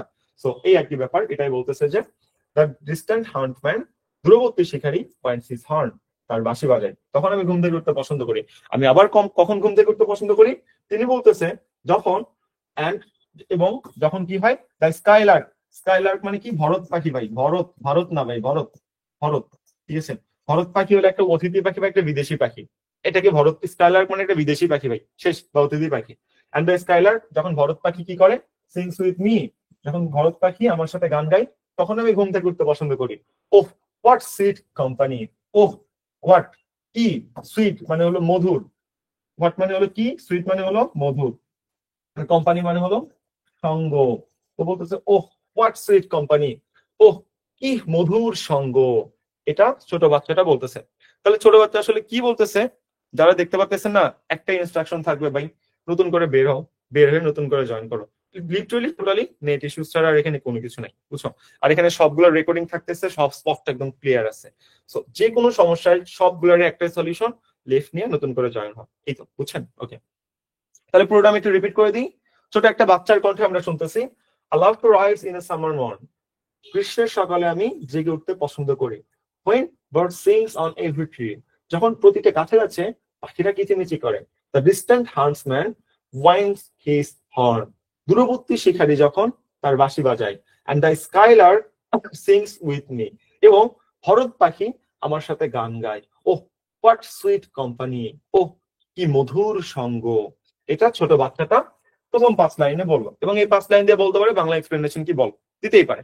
ভাবিতে আসার খুবই সম্ভাবনা আছে, এগুলো সবগুলি মানে খুবই মোস্ট ইম্পর্টেন্ট কবিতা, বোঝানোর মতো না যে এত বেশি ইম্পর্টেন্ট কবিতা, ঠিক আছে। তো এই হলো আমাদের প্রথম 5 লাইনের ব্যাখ্যা। এবার আমরা পরবর্তী 5 লাইনের দিকে একটু চলে আসি। তাহলে কি বলে, আমি একটু অন্য কালার কালে নিই যাতে করে বুঝতে সুবিধা হয়। এখন বলতেছে সব ঠিক আছে, কিন্তু to go to school in a summer মন, কিন্তু টু গো টু স্কুল মানে হলো স্কুলে যাওয়া, ইন এ সামার মন, কিন্তু গ্রীষ্মের সকালে স্কুলে যাওয়া, ও ইট ড্রাইভস অল জয় অ্যাওয়ে। এটা কি করে? ইট ড্রাইভস অল জয় অ্যাওয়ে। ড্রাইভস মানে হলো ভেস্তে দেওয়া। ভেস্তে দেওয়া মানে বুঝেন? ভেস্তে দেওয়া বা নষ্ট করে দেওয়া, ভেস্তে দেওয়া, ভেস্তে দেওয়া বা নষ্ট করে দেওয়া, নষ্ট করে দেওয়া বা বিলীন করে দেওয়া, অনেক মিনিং আছে, বিলীন করে দেওয়া। তো বলতেছে কিন্তু এই গ্রীষ্মের সকালে স্কুলে যাওয়া, এই জিনিসটা কি করে? ও ইট ড্রাইভস অল জয় অ্যাওয়ে। এটা কি করে? সকল জয় মানে আনন্দ, অ্যাওয়ে মানে হলো একসাথে, একসাথে, তাহলে সকল আনন্দকে একসাথে ভেস্তে দেয়। কি বলতেছে? আমার যে এতগুলো আনন্দ, কিন্তু যখন এই গ্রীষ্ম সকালে আমার স্কুলে যেতে হয়, ইট ড্রাইভস অল জয় অ্যাওয়ে, এটা আমার সব আনন্দ একসাথে ভেস্তে দেয়। শেষ, এই আর কি আপনার বলতেছে, বুঝছেন? আচ্ছা, যেই পয়েন্টে আমরা ছিলাম, আমি লাল কালি নিচ্ছি, সমস্যা নাই। তো বলতেছে যে but go to school in summer মন, কিন্তু গ্রীষ্ম সকালে স্কুলে যাওয়া, ও ড্রাইভস অল জয় অ্যাওয়ে, এটা সব আনন্দ একসাথে ভেস্তে দেয়, বুঝছেন? এই আর কি ব্যাপার। আমরা তাহলে যে এতে ছিলাম আর কি। ওকে, একজন বলছে, আচ্ছা একজন এখানে জিজ্ঞাসা করছে ভাইয়া যে ওয়াইন্স মানে কি? ওয়াইন্স মানে বাতাস। হ্যাঁ ভাই, ওয়াইন্স মানে বাতাস হয়, কিন্তু আমরা কি কবিতা পড়তেছি নাকি প্যাসেজ পড়তেছি? কোনটা পড়তেছি? কবিতা পড়তেছি না। আপনি কি জানেন একটা ওয়ার্ডের 25 থেকে 30টা মিনিং আছে? জানার কথা। এখানে মাইন্স মানে বাতাস না ভাই, মাইন্স মানে বাজানো। Distant huntsman winds his horn. যখন দূরবর্তী শিকারী তার বাঁশি বাজায়, তুই কি বলবেন? দূরবর্তী শিকারী তার মানে মানে বুঝলাম না, এটা বাতাস কেমনে বলতে পারেন আপনারা? আমি তো অবাক হয়ে যাচ্ছি। এটা তো না, এটা তো ভার্ব ভাই। ডিস্টেন্স হান্সম্যান হলো সাবজেক্ট, সাবজেক্টের উপর ভার্ব থাকে ভাই, তারপর অবজেক্ট থাকে। এটা ভার্ব পজিশনে বসে আছে, ভার্বটা সিঙ্গুলার, ডিস্টেন্স হান্সম্যান একজন। বাতাস কিভাবে হইলো? এটা তো নাউন পজিশনে নাই। কমন সেন্স একটু চিন্তা করেন না। এখানে বাজানো, এটা বাতাস মিনিং না। ঠিক আছে, আমি যেটা বলতেছি একদম পারফেক্টলি বলতেছি, বুঝা বলতেছি। এটা কবিতা, কবিতাই নর্মাল মিনিং এর সাথে কখনো মিলবে না। এই জন্যই এটা কবিতা, এই জন্যই ট্রান্সলেশন গুলো দেওয়া হয়, যাতে করে সবাই ভুল করে। রাইট? এটা ট্রান্সলেশন দেওয়ার কারণ কি? আপনার আবেগ আছে কিনা, আবেগের বহিঃপ্রকাশ হয় কিনা, এটা চেক করা না। সো আমি যেটা বলতেছি কষ্ট করে লিখে নেন, ভুলভাল লিখে নিলে কিন্তু মার্ক পাবেন, ঝামেলায় পড়ে যাবে। আচ্ছা, যে মোমেন্টে আমরা ছিলাম, চলেন, সমস্যা নেই, আমাদের ভুল হতেই পারে, এটা খুবই স্বাভাবিক ব্যাপার। আমরা শেখার জন্য আসছি, তাই শেখার টাইমে যেন আমরা ভুল না শিখি, এটা হলো আমাদের কাছে ইম্পর্টেন্ট। ওকে, আসেন। যেটা বলতো sir, to go to school in a summer mourn, কিন্তু গ্রীষ্মের সকালে কি করা? স্কুলে যাওয়া। ও ইট ড্রাইভস অল জয় অ্যাওয়ে, এটা সব আনন্দ একসাথে ভেস্তে দেয়। ভেস্তে দেওয়া বলতে পারো, নষ্ট করে দেওয়া বলতে পারো, বিলীন করে দেওয়া বলতে পারো, বাট ভেস্তে দেওয়া কথাটা এখানে বেশি অ্যাপ্রোপ্রিয়েট, তাই আমি তোমাকে ভেস্তে দেওয়া মিনিংটাই দিলাম। ওকে, তারপর কি বলতেছে, কেন এটা ভেস্তে দেয়? বলতেছে under a cruel I out on. Under মানে হলো নিচে না, আন্ডার মানে এখানে অধীনে ভাই, অধীনে। ঠিক আছে, কারো অধীনে থাকা। ধরো তুমি একটা চাকরি করো, তোমার বস আছে, তো তাহলে তুমি তোমার বসের অধীনে আছো না? তো আন্ডার মানে হলো অধীনে। কি বলতেছে? Under cruel I out on. Cruel মানে তো জানো নিষ্ঠুর, আই মানে কি? চোখ। তাহলে ক্রুয়েল মানে হলো নিষ্ঠুর, নিষ্ঠুর। আই মানে হলো চোখ। আর আউটন মানে কি? জরাজীর্ণ হয়ে, মানে ভয় পেয়ে, কেঁপে কেঁপে। আউটন মানে হলো জরাজীর্ণ হয়ে, ভয় পেয়ে, কাঁপতে কাঁপতে। তোমার মা ধরো হাতে লাঠি নিয়ে বলতেছে তুই স্কুলে যাবি না, মানে তোর বাপে স্কুলে যাবে। বাপ বলতেছে আরে আমি কেন যাবো, বাচ্চা তো স্কুলে যাবে। তো এটা হলো আউটন। লাঠি নিয়ে দাঁড়ায় আছে, হ্যাঁ বেলুন বলে আর কি, এই যেটা দিয়ে রুটি বানায় ওটা নিয়ে দাঁড়ায় আছে তোমার মারার জন্য। তো ওইটাই হলো তোমার আন্ডার এ ক্রুয়েল আই আউটন। একটা নিষ্ঠুর চোখের অধীনে কি করতে করতে, কাঁপতে কাঁপতে, বা নিষ্ঠুর চোখের অধীনে জরাজীর্ণ হয়ে। তাহলে আউটনের সবচেয়ে অ্যাপ্রোপ্রিয়েট মিনিং কি? কাঁপতে কাঁপতে তো না, জরাজীর্ণ হয়ে, মানে ভয় পেয়ে। জরাজীর্ণ হয়ে মিনিংটা বেশি অ্যাপ্রোপ্রিয়েট। ঠিক আছে, জরাজীর্ণ হয়ে লিখে নাও। নিষ্ঠুর চোখের অধীনে জরাজীর্ণ হয়ে। The little once Spain the day. The little once মানে হলো ছোট বাচ্চাটা। দ্য লিটল ওয়ান্স ছোট বাচ্চাটা কি করে? Spain the day. স্পেন মানে হলো অতিক্রম করা বা কাটানো। ছোট বাচ্চাটা এখানে অতিক্রম করা মিনিং বলো, বেশি সুন্দর দেখাবে। স্পেন মানে কি? অতিক্রম করা। কাটানো হচ্ছে অতিক্রম করাটা, মিনিং এখানে বেশি অ্যাপ্রোপ্রিয়েট। ঠিক আছে, okay. The little one spends spend the day. ছোট বাচ্চাটা অতিক্রম করে, কি করে? The day. ছোট বাচ্চাটা দিনটা অতিক্রম করে, কিভাবে অতিক্রম করে? In sighing and dismay. Sighing and dismay কথাটার সাথে মূলত তোমার যে কষ্টকর যে অনুভূতি, এই কষ্টকর অনুভূতিটা এখানে এক্সপ্লেন করা হয়। ঠিক আছে, তো সাইং মানে, আমি এটা একটু মিশে দিচ্ছি, অনেক কিছু হয়ে গেছে, আই থিঙ্ক বুঝতে পারবেন না, এটা একটু মিশে দেওয়ার চেষ্টা। আচ্ছা, লেখা যাবে সাইং অ্যান্ড ডিসমে। সাইং বলতে আমরা বলতে পারি যে হতাশা, হতাশা। আর ডিসমে মানে কি? আচ্ছা দেখাই তো যাচ্ছে না, দূর। হতাশা এবং দীর্ঘশ্বাস। লেখো, সাইং মানে হলো হতাশা, আর ডিসমে মানে কি? দীর্ঘশ্বাস, দীর্ঘশ্বাস। বা এটা একটু উলট পালটও বলতে পারো তুমি। সাইন মানেই তুমি দীর্ঘশ্বাস বলতে পারো, কোনো সমস্যা নেই, সিনোনিম এগুলো। দীর্ঘশ্বাস। আর ডিজনে মানে বলতে পারো যে হতাশা। ঠিক আছে, তাহলে মিনিং কি দাঁড়ালো? The little once spend a day. ছোট বাচ্চাটা দিন অতিক্রম করে হতাশা ও দীর্ঘশ্বাসে। এটা বলা হলো হতাশা, আর ডিজনে বলা হলো দীর্ঘশ্বাস। হতাশা ও দীর্ঘশ্বাসে, বা বলতে পারো যে দীর্ঘশ্বাস ও হতাশায়। তুমি যেটা বলবা সেটাই অ্যান্সার, আমাদের কোনো সমস্যা এখানে নাই। ঠিক আছে, এই আর কি হলো আমাদের ব্যাপার। ঠিক আছে, এটা আমরা ক্লিয়ার করে দিলাম। এবার আমরা একটু নেক্সটে চলে আসি। একজন বলছে ভাইয়া, এই যে শাইন ওয়ার্ডটা দেখতেছেন, এটা এটা কি জিরান নাকি পার্টিসিপল? এটা আমাকে একটু বলেন। গুড কোশ্চেন করছেন। বলেন তো, জিরান বা পার্টিসিপল জিনিসটা কি? জিরান বা পার্টিসিপল হলো যে আপনার, আমরা জানি যে আমরা যখন ভার্বের সাথে আইএনজি যখন ভার্বের মতো কাজ করে, তখন তাকে আমি কি বলবো? তখন তাকে আমরা বলবো পার্টিসিপল। আর যখন ভার্ব প্লাস আইএনজি নাউনের মতো আচরণ করে, তখন আমরা তাকে কি বলবো? তখন তাকে আমরা জিরান বলবো। ঠিক আছে, এবং আমরা জানি কি অ্যান্ড হলো আমাদের একটা প্যারালাল স্ট্রাকচার। প্যারালাল স্ট্রাকচার মানে দুটো অংশ একই রকমের হয়ে থাকে, তাই না? এটা আমরা আর কি জানি। তো এটাই যদি হয়, একটু আপনি বোঝার চেষ্টা করেন তো। এই যে শাইন আর ডিজনে, দুটো কি সেম ওয়ার্ড? দুটোর সাথে কি ভার্বের সাথে আইএনজি আছে? একটু দেখার চেষ্টা করেন। দুটোর সাথে কিন্তু ভার্বের সাথে আইএনজি নাই। তাহলে আমি যদি জিরান পার্টিসিপল কনসেপ্টে আসি, এইটা জিরান পার্টিসিপল কনসেপ্ট আমাদের প্রথমত আসতেছেই না। তো জিরান পার্টিসিপল যদি না আসে, তাহলে এটা কোন পার্সেস পিস হবে? এনিওয়ান কে বলতে পারবেন? শাইন এন্ড ডিজনে কোন পার্সেস পিস হবে? ইন শাইন, এটা কিন্তু কবিতা, বুঝে একটু বলবেন। হ্যাঁ, কবিতায় নর্মালি কোনো কিছু মেলে না। কি বলতে পারবেন? শাইং এন্ড ডিজমে কোন পার্সেস পিস? জেনারেল পার্সিবল কনসেপ্ট এটা এখানে না, অন্য কনসেপ্ট আর কি আপনাকে বলতেছে। জাস্ট কোন পার্সেস পিস এটা আপনাকে জাস্ট জিজ্ঞাসা করা হয়েছে। একজন বলছে ভাই অ্যাডজেক্টিভ, আরেকজন বলতেছে নাউন, আরেকজন বলতেছে অ্যাডভার্ব। হ্যাঁ সুন্দর, সবই যদি হয়ে যায় তাহলে কি লাভ হলো বলেন? একজন এক এক জিনিস বলতেছে। দেখেন, তাহলে আমি একদম সহজভাবে আপনাকে বলে দিই, ইন কোন পার্সেস পিস ভাই? প্রিপোজিশন না? প্রিপোজিশন না? প্রিপোজিশনের পর যদি একটা ওয়ার্ড থাকে তখন সেটা কি হয়? নাউন হয় না বলো? নাউন হয়। তাহলে শাইং ও নাউন, ডিজমেও নাউন, দুটাই কি হবে? দুটাই নাউন হবে। কোন নাউন? কি রে ভাই, হতাশা দীর্ঘশ্বাস দেখা যায়, ছোঁয়া যায়, শোনা যায়, যায় না, শুধু অনুভব করা যায়, গেলে কি হবে? তাহলে কোন নাউন হবে? অ্যাবস্ট্রাক্ট নাউন হবে। সিম্পল ব্যাপার। তাহলে এটাকে আমি কি বলতে পারবো? Abstract noun. এটা জিরান পার্সিবল কনসেপ্ট একদমই না, এটা একটা অ্যাবস্ট্রাক্ট নাউন। তো বেসিক যে স্ট্রাকচার গুলো এগুলো তো ভুল করলে হবে না। ভাবি তো যদি দিয়ে দিত শাইং ডিজমে কোন পার্সেস ঝামেলায় করতেন না। বেসিক স্ট্রাকচার কি ছিল? প্রিপোজিশনের পর যদি একটা ওয়ার্ড আসে সেটা নাউন হয়। আর এন্ড হলো একটা প্যারালাল স্ট্রাকচার, প্যারালাল স্ট্রাকচার দ্বারা যুক্ত দুটো অংশ সেম জিনিস হয়। বেসিক ক্লাসে এগুলো শিখাইছিলাম, সমস্যা নাই। না পারে না কনসেপ্ট না, কনসেপ্ট হলো আমরা শিখতেছি, আমরা আজকে শিখতেছি, আমরা আজকে নিজেকে জাজ করতেছি না, ঠিক আছে? এটা আপনার মনে রাখলেই হবে। আচ্ছা একটু ওয়েট, আচ্ছা আমি একটু দেখি। ওকে, ওকে, আমরা যেখানে ছিলাম তাহলে হতাশা দুর্দশার ক্ষেত্রে অনেক কিছু হইতে পারে। তো একজন বলছিল ভাই এটার আরেকটু সুন্দর একটা মিনিং আছে, ঠিক আছে আপনার যদি সুন্দর মিনিং প্রয়োজন হয় আমি লিখে দিচ্ছি। শাইন মানে আপনি বলতে পারেন যে দীর্ঘশ্বাস, দীর্ঘশ্বাস। আর ডিজমে মানে কি? আতঙ্ক, ঠিক আছে? এটা হলো আপনার অ্যাপ্রোপ্রিয়েট মিনিং। এখন দেখেন, হতাশা, দুর্দশা, দীর্ঘশ্বাস, আতঙ্ক সবগুলো সিনোনিম, এগুলো নির্দিষ্ট কোনো মিনিং নাই। আপনি কবিতার সাথে যেটা বসালে অ্যাপ্রোপ্রিয়েট হবে আপনি ঠিক সেটাই নিবেন, এতটুকুই কনসেপ্ট, বুঝছেন? তো আপনি যতটা বলতে চান বলেন, আমাদের তো সমস্যা নাই। লিটল ওয়ান্স মেয়েটাকে, ছোট বাচ্চাটা দিন কাটায় কিভাবে? দীর্ঘশ্বাস ও আতঙ্কে। দীর্ঘশ্বাস, আতঙ্ক, হতাশা, দুর্দশা, দুর্দশা, হতাশা, আতঙ্ক, দীর্ঘশ্বাস সব সেম, কোনো কিছুর মধ্যে ডিফারেন্সিয়েশন নাই। তো আপনি লিখে নিতে পারেন যে দীর্ঘশ্বাস ও আতঙ্কে। শেষ। নেক্সট আসেন।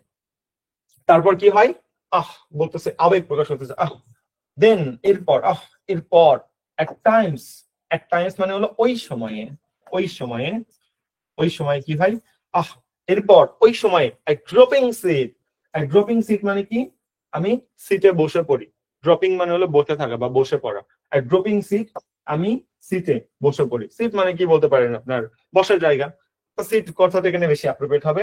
আহ, দেন এরপর, আহ, এরপর এট টাইমস ওই সময় ড্রপিং সিট, আমি সিটে বসে পড়ি। তারপর কি হয়? আমি সিটে বসে যাই বা আমি সিটে বসে পড়ি। প্লিজ আমি যেভাবে বলতেছি এভাবে লিখে নেবেন, এটা আবেগের বহিঃপ্রকাশ। কবিতায় আবেগের বহিঃপ্রকাশ না হলে কিন্তু নাম্বার পাবেন না ট্রান্সলেশনে, আমি আগেই বলে দিচ্ছি। ওকে, আহ, এরপর ওই সময়ে আমি বসে পড়ি। তারপর কি করি? and spend many an anxious hour, and spend এবং কাটাই অনেক, এবং কি কাটাই? অনেক an anxious hour। anxious মানে হলো উদ্বিগ্ন, উদ্বিগ্ন, উদ্বিগ্ন মানে বুঝেন আপনার কোন কাজের উপর মন টানতেছে না, আপনার জোর করে এই কাজ করানো হচ্ছে, এটাকে উদ্বিগ্ন বলা হয়, বুঝছেন? ওয়ার্ডটা সুন্দর তাই আমরা উদ্বিগ্ন ওয়ার্ডটা ইউজ করলাম। and spend many an anxious hour, এবং কাটায় কি? অনেক এক উদ্বিগ্ন ঘন্টা। বলতেছে অনেক এক উদ্বিগ্ন ঘন্টা। আমি সেখানে অনেক উদ্বিগ্ন ঘন্টা বলার চেয়ে অনেক এক উদ্বিগ্ন ঘন্টা বললে না বেশি অ্যাপ্রোপ্রিয়েট হয়, তোমার ইমোশনসটা বেশি এখানে গ্র্যাব করা হয়। তাই তুমি বলো যে অনেক এক উদ্বিগ্ন ঘন্টা। আহ, এরপর ওই সময়ে আমি সিটে বসে পড়ি এবং কাটাই অনেক এক উদ্বিগ্ন ঘন্টা। দেখো একটা আবেগের বহিঃপ্রকাশ ঘটছে, বুঝতে পারছো? এই আর কি ব্যাপার। এই আমার এখানে চলে আসো, নেক্সট একটা আসে। Not in my book can I take delight, not in my book can I take delight. Not in my book মানে হলো না আমি আমার বইয়ে, can I take delight, delight মানে হলো আনন্দ খুঁজে পাওয়া, আনন্দ খুঁজে পাওয়া, ঠিক আছে? তো বলতেছে না আমি আমার বইয়ে কোনো আনন্দ খুঁজে পাই, এটা বলতেছে not in my book can I take delight, না আমি আমার বইয়ে কোনো আনন্দ খুঁজে পাই। এটা ইনভার্সন স্ট্রাকচার। ইনভার্সন স্ট্রাকচারে তুমি জানো অক্সিলারি ভার্ব যখন সাবজেক্টের আগে আসে ওই বাক্যের মধ্যে আবেগ প্রকাশ করতে হয়, একটা ইমোশনস ক্রিয়েট করতে হয়। তুমি ইমোশনস ক্রিয়েট করার জন্য এখানে ইনভার্সন স্ট্রাকচারটা ইউজ করছে। Not in my book can I take delight, না আমি আমার বইয়ে কোনো আনন্দ খুঁজে পাই। Not sit in learning boards, না সিট মানে হলো বসে, not sit in, sit in মানে হলো বসে থেকে। কোথায় বসে থেকে? Learning boards. এই লার্নিং বোর্ডস এর দুটা মিনিং আছে। কেউ বলে যে আপনি যেই মানে সিটে বসে আছেন সেই সিটকে বোঝানো হচ্ছে, আবার কেউ বলে যে না লার্নিং বোর্ডস মানে ক্লাসরুমকে বোঝানো হচ্ছে। দুটা মিনিং আছে, ঠিক আছে? তো আপনি দুটা মিনিং নিতে পারেন, বাট ক্লাসরুম দিলে একটু বেশি অ্যাপ্রোপ্রিয়েট হয়, কারণ সিট ইন মানে বসে থাকা, বসে থাকবে কোথায়? সে ক্লাসরুমে বসে থেকে কোনো আনন্দ খুঁজে পাচ্ছে না। এটা বেশি সুন্দর লাগে না? তা তুমি বলবো যে সে পড়ার সিটে বসে থেকে বা পড়ার টেবিলে বসে থেকে কোনো আনন্দ পাচ্ছে না। লার্নিং বোর্ডস মানে মেইনলি হয় যে পড়ার টেবিল, ঠিক আছে? বাট পড়ার টেবিলের এখানে না, তুমি যদি ক্লাসরুম বলো তাহলে বেশি সুন্দর লাগে। আর কবিতা মানে হলো সৌন্দর্য, মিনিং কি এটা অ্যাপ্রোপ্রিয়েট না? অ্যাপ্রোপ্রিয়েট হলো সৌন্দর্য কোনটা তুমি বৃদ্ধি করতে পারবো। তো লেখো নট সিটিং, না বসে লার্নিং বোর্ডস। লার্নিং বোর্ডস মানে কি? ক্লাসরুমে, ক্লাসরুমে বা শ্রেণীকক্ষে, ক্লাসরুম বা শ্রেণীকক্ষ বা পড়ার টেবিল, যা ইচ্ছা পড়ার টেবিল। এখানে পড়ার টেবিল আমরা বলবো না, কারণ কি বলতো, এবারে স্কুলে গেছে যে অনেক সময় কাটাচ্ছে, তার ভাল লাগতেছে না, তার মানে শ্রেণীকক্ষে বসে তার ভাল লাগতেছে না, শ্রেণীকক্ষ মিনিংটা বেশি অ্যাপ্রোপ্রিয়েট। তাহলে বলো not sit in learning boards, না ক্লাসরুমে বা শ্রেণীকক্ষে বসে কোন আনন্দ পাই। Not sit in learning boards, না শ্রেণীকক্ষে বসে কোন আনন্দ পাই, ঠিক আছে? তাহলে বলো not in my book can I take delight, না আমি আমার বই থেকে কোন আনন্দ খুঁজে পাই। নট সিটিং লার্নিং বোর্ডস, না ক্লাসরুমে বসে কোন আনন্দ খুঁজে পাই। এই লাইনটা তিনি সে কষ্টের সাথে একটু মানে কি বলবো, মানে কোনো কেয়ারলেস ভাবে জিনিসটা এখানে এক্সপ্লেন করছে। এবং কি বলতেছে, আনন্দ তো পাচ্ছেন এবং আমার অবস্থাটা কি হচ্ছে, তিনি সেখানে বলতেছে on through with the very short, এটা বলতেছে, ঠিক আছে? অন থ্রো মানে তো আমরা বললাম জরাজীর্ণ হয়ে, অন থ্রো মানে মিনিংটা কি আসছে? জরাজীর্ণ হয়ে, জরাজীর্ণ হয়ে কিভাবে? With the very short, very মানে কি? বিষাদ বা কষ্ট, বিষাদ, ভালো লাগতেছে না, কষ্ট, কষ্টকর। আর শহর মানে হলো বর্ষণ, বর্ষণ, ঠিক আছে? তাহলে কি বলতেছে? জরাজীর্ণ হয়ে থাকি, কিভাবে কিসে জরাজীর্ণ হয়ে থাকি? ড্রেডি শহর, বিষাদ বর্ষণে জরাজীর্ণ হয়ে থাকি, এটা পুরোটা বলতেছে। বলতেছে দেন এরপর এট টাইমস, ওই সময় আই ড্রপিং সিট, আমি সিটে যখন আমি সিটে বসি, and spend many anxious hour, এবং কাটাই অনেক এক উদ্বিগ্ন ঘন্টা। Nor in my book can I take delight, না আমি আমার বইয়ে কোনো আনন্দ খুঁজে পাই। নর ইন নর সিট ইন লার্নিং বোর্ডস, না আমি শ্রেণীকক্ষে কোনো আনন্দ খুঁজে পাই। On through with that dreary short, বিষাদ বর্ষণে আমি জরাজীর্ণ হয়ে থাকি, বিষাদ বর্ষণে জরাজীর্ণ হই।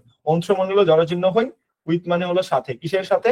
বিষাদ বর্ষণে, মানে কষ্টকর মুহূর্তের সাথে আমি জরাজীর্ণ হই, ঠিক আছে? এগুলো ভাই অনেক মিনিং থাকতে পারে। যেমন ধরো ভেরি মানে তুমি মুহূর্ত বলতে পারো, এখানে কবিতা তো না, বাট আমি তোমাকে যেটা বলতেছি এটা সবচেয়ে ভাবের প্রগাঢ়তা প্রকাশ পাচ্ছে। তাই আর কি, জরাজীর্ণ হই কিভাবে? অংশ, জরাজীর্ণ হই উইথ দ্য ড্রেরি শর্টস, বিষাদ বর্ষণে আমি জরাজীর্ণ হই। এই পুরোটা তিনি বলতেছে, মানে বাচ্চাটা আর কি বলতেছে, বাচ্চার কণ্ঠে কবি বলতেছে, বুঝছেন? চলেন আমরা নেক্সট অংশে চলে আসি। আশা করি কোনো ওয়ার্ডের লাইন আমি আপনাকে বাদ দিইনি এবং আপনি সবগুলো লিখে নিছেন, এবং এগুলো খুবই ইম্পর্টেন্ট। যখন ঢাবি এক্সাম হলে বসবেন বা কোনো ভার্সিটি যখন রিটার্ন আসবে বা এমসিকিউ আসবে, তখন বুঝবেন যে এগুলো আপনাকে কিরকম সাপোর্ট দিচ্ছে, এখন বুঝবেন না। আচ্ছা, নেক্সট একটু আসার চেষ্টা করি। তারপর তিনি বলছে আরো যে তিনি এবার কিছু এক্সাম্পল দিবে, যে তুমি আমার সাথে এমন খারাপ আচরণ কেন করতেছো। হ্যাঁ, আমি কিছু এক্সাম্পল দিয়ে তোমাকে এবার বুঝাবো। বলতেছে যে how can the bird that is born for joy, কিভাবে ওই পাখিটা যেটা is born for joy, যেটা কিনা is born, জন্মগ্রহণই করেছে ফর জয়, আনন্দের জন্য। হাউ ক্যান দ্য বার্ড, কিভাবে ওই পাখিটা যে কিনা জন্মগ্রহণ করছে আনন্দ করার জন্য, মজা করার জন্য, sit in a cage and sing, কিভাবে সেই পাখিটা একটা কেজ, একটা খাঁচার মধ্যে বসে থাকতে পারে এন্ড সিং, এবং গান গাইতে পারে। কিভাবে? মানে বাচ্চাটাকে পাখির সাথে কম্পেয়ার করছে, যে বাচ্চাটা যদি পাখি হয়, একটা পাখির জন্ম হয়েছিল উড়ার জন্য ভাই, ওই পাখি কিভাবে তুমি একটা খাঁচার মধ্যে বন্দি হয়ে থেকে কিভাবে গান গাইবে? সম্ভব? সেরকম ছোট বাচ্চা খেলাধুলা করবে, হাসি খুশি থাকবে, তাহলে যদি তুমি পড়ার চাপ দাও, তো কিভাবে পড়, তাহলে কিভাবে তার মন ভালো থাকবে? সে তো কষ্টে থাকবে। এটা আর কি এখানে বোঝাচ্ছে, ঠিক আছে? ওকে, ইজ বর্ন মানে হলো জন্মগ্রহণ করা, দ্যাট ইজ বর্ন, বর্ন মানে তো ওয়ার্ড, এটা তো জন্মগ্রহণ করে, এটা তো একটা ভার্ব, তাই না? ওকে, চলেন তাহলে আমি একটু লিখে আসি। দ্যাট ইজ বর্ন ফর জয়, এটা কিনা জন্মগ্রহণ করছে হলো কি? হাউ ক্যান দ্য বার্ড, কিভাবে ওই পাখিটা, that is born for joy, যেটা জন্মগ্রহণ করেছে আনন্দ করার জন্য, sit in a cage and sing, খাঁচায় বসে থেকে, খাঁচায় বসে থাকবে এবং গান গাবে, এভাবে, ঠিক আছে? এটা হলো আপনার মিনিং। ওকে, তারপর হাউ ক্যান আ চাইল্ড, এভাবে এবার বাচ্চার সাথে হাউ ক্যান আ চাইল্ড, কিভাবে একটা শিশু, হোয়েন ফিয়ার্স অ্যানয়, যখন, ফিয়ার্স মানে হলো ভয়, ফিয়ার্স মানে কি? ভয়, অ্যানয় মানে কি? উদ্বিগ্ন করে বা ভয় দেখায়, যখন ভয়গুলো তাকে ভয় দেখায়, ভয় বয়স কি করে কিন্তু উদ্বিগ্ন করে, ভয় দেখানো সেমি হলো উদ্বিগ্ন করে, ঠিক আছে? ভয় ভয় ভয় দেখায়, এটা হচ্ছে বলো উদ্বিগ্ন করে বেশি appropriate. How can a child, কিভাবে একটা শিশু, হোয়েন ফিয়ার্স অ্যানয়, যখন ভয় তাকে উদ্বিগ্ন করে, কিসের ভয়? আল্লাহ, আমি যদি আজকে স্কুলে যে পড়া না পারি আমার স্যার মারবে, যদি আমি সকালে ঘুম থেকে উঠতে না পারি আমার মা আমারে মারবে, এই যে তার মনের মধ্যে ভয়, এই ভয়গুলোর কথা বলতেছেন। কিভাবে একটা শিশু যখন ভয় থেকে উদ্বিগ্ন করে, বাট ড্রুপ ইজ টেন্ডার উইং।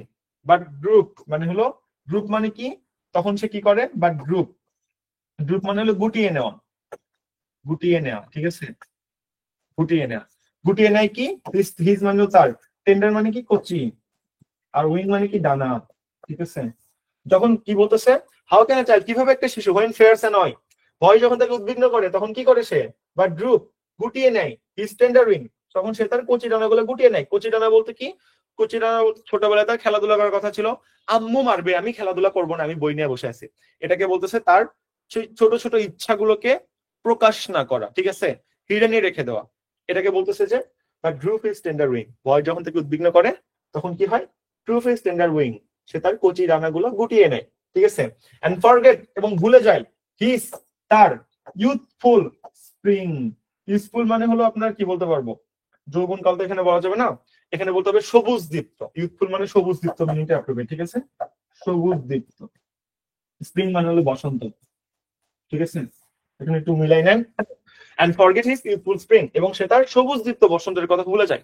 সবুজ দীপ্ত বসন্ত কোনটা, তার বাল্যকাল, ছোটবেলাকে বোঝানো হচ্ছে। তো এগুলো ব্যাপার আমি পুরোটা একটু বলে দিই। How can the bird that is born for joy, কিভাবে এই পাখিটা যে জন্মগ্রহণ করছে আনন্দ করার জন্য, sit in a cage and sing, খাঁচাই বসে থাকবে এবং গান গাবে। তারপর হাউ ক্যান আ চাইল্ড, কিভাবে একটা শিশু, হোয়েন ফেয়ারস নয়, ভয় যখন তাকে উদ্বিগ্ন করে, বা ড্রুপ হিজ টেন্ডার উইং, তখন কি করে, এই পাঠের মিনিং আছে হলো তখন ভাই, ঠিক আছে, কিন্তু না, তখন, তখন বা কিন্তু বলেও কিন্তু বলে একটু মিনিংটা কঠিন হয়ে যায়, তুমি তখন বলে আরো মিলে দেখো। How can a child when fears নয়, যখন ভয় যখন তাকে উদ্বিগ্ন করে, বাট মানে তখন, তখন কি করে, ড্রুপ হিজ টেন্ডার উইং, তখন সে তার কচি ডানাগুলো গুটিয়ে নেয়। And forget his youthful spring, এবং সে তার সবুজযুক্ত বসন্ত গুলো ভুলে যায়। মানে ছোটবেলায় একটা বাচ্চার তীব্র কষ্ট, যেই কষ্ট থেকে তার ছোটবেলা যেভাবে অতিক্রান্ত হওয়া শুরু কথা ছিল, সেভাবে যে অতিক্রম করতে পারতেছে না, এই জিনিসটাকে বলতেছে ফরগেট হিজ ইউথফুল স্প্রিং। ওকে, নেক্সট পয়েন্ট আসেন।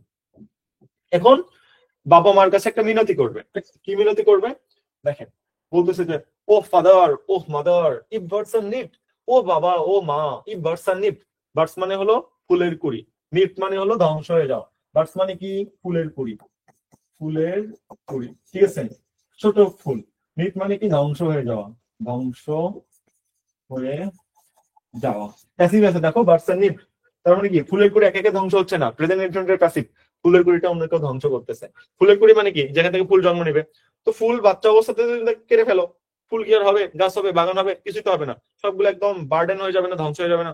তোরে বলতেছে যে ও ফাদার, ও মাদার, ও বাবা ও মা, ইফ বার্ডস আর নিপড, যদি ফুলের কুড়িগুলো ধ্বংস করে দেওয়া হয়, এন্ড ব্লুজমস ব্লোম অ্যাওয়ে, ব্লুজমস মানে হলো যে ফুলের পাপড়ি, কি বললাম, ফুলে, অনেকে ফুলের গন্ধ বলবেন, বাট ফুলের পাপড়ি বেশি অ্যাপ্রোপ্রিয়েট, আমি যেটা বলছি সেটা লিখে নেন। ব্লোজমস মানে ফুলের পাপড়ি কি হয়, ব্লোন অ্যাওয়ে, ব্লোন অ্যাওয়ে মানে উড়ে যাওয়া, উড়ে যাওয়া, কি রে ভাই, ফুলের সৌন্দর্য কি, ফুলের সৌন্দর্য তো ফুলের পাপড়ি, তো ব্লুজমস ব্লোম অ্যাওয়ে, যদি ফুলের পাপড়ি গুলো কি, সরি, ফুলের পাপড়ি গুলো কি হয়, উড়ে যায়, তাহলে সেই ফুল টিকে থাকলো, সেই ফুল তার থাকলো না। সেটা বলছে ও বাবা ও মা, যদি ফুলগুলো পুরোই ধ্বংস করে দেওয়া হয়, তারপর যে ফুলগুলো একটু বড় হয়েছে সেগুলোকে কি করা হয়, ব্লুজমস ব্লোন অ্যাওয়ে, সেই ফুলের পাপড়িগুলো যদি উড়াই দেওয়া হয়। তারপর বলতেছে if the tender plants are stripped, tender plants মানে কি, কচি চারা, কচি চারা গাছ, প্লান্টস মানে হলো চারা গাছ, আসলে কচি চারা গাছকে বুঝাইছে সে, আসলে তো এখানে কচি চারা গাছকে বুঝায়নি, তাহলে বুঝাইছে কাকে, এখানে বুঝাইছে বাচ্চার কথা, কচি চারা গাছ, ঠিক আছে। তো বলতেছে যে if the tender plants are stripped, যদি কচি চারা গাছগুলো কি করা হয়, স্ট্রিপড মানে উপড়ে ফেলা, উপড়ে ফেলা, একদম ছোট গাছগুলো ধরে এক টান দিয়ে তুলে ফেলে না, এরকম উপড়ে ফেলা, উপড়ে ফেলা, উপড়ে ফেলা, আমরা উপড়ে ফেলতাম। গ্রামে ধান গাছ কাটার পর নিচে যে অংশ থেকে তাকে লারা বলা হয়, আপনি জানেন, জানবেন না শহরের মানুষ, ওই লারাকে কি করা হইতো, অনেকে কাটতো, অনেকে ধরে একদম টান দিয়ে উপড়ে ফেলতো, ঠিক আছে, এটাকে বলা হলো স্ট্রিপ, এই আর কি ব্যাপার। তো আপনার এখানে কি বলতেছে, জাস্ট আ সেকেন্ড, যে হ্যাঁ, if the tender plants are strip, যদি কচি চারা গাছগুলো উপড়ে ফেলা হয়, তাহলে কি হবে, of their joy in the springing day, of their joy মানে হলো তাদের আনন্দের সময়, ইন দ্য স্প্রিনিং ডে মানে বসন্তের দিনগুলোতে, স্প্রিনিং মানে হলো বসন্তের, বসন্তের, আর ডে মানে হলো দিনগুলোতে।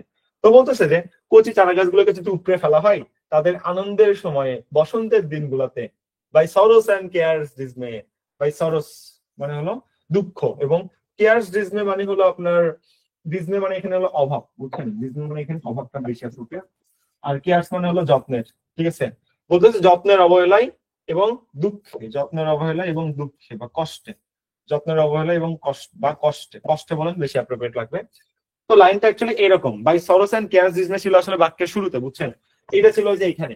এবার একটু মিলান তো, বাই সরোস এন্ড কেয়ার ডিজমে, দুঃখে এবং যত্নের অবহেলায়, দুঃখে এবং যত্নের অবহেলায়, ওহ বাবা ওহ মা, ইফ বার্ডস আর স্ট্রিপ, যদি ফুলের কুড়িগুলো উপড়ে ফেলা হয়, এন্ড ব্লসম ব্লমস অ্যাওয়ে, ফুলের পাপড়িগুলোকে উড়াই দেওয়া হয়, and if the tender plants are strip, যদি কচি চারা গাছগুলো উপড়ে ফেলা হয়, of their joy in the springing day, তাদের আনন্দ করার সময় বসন্তের দিনগুলোতে।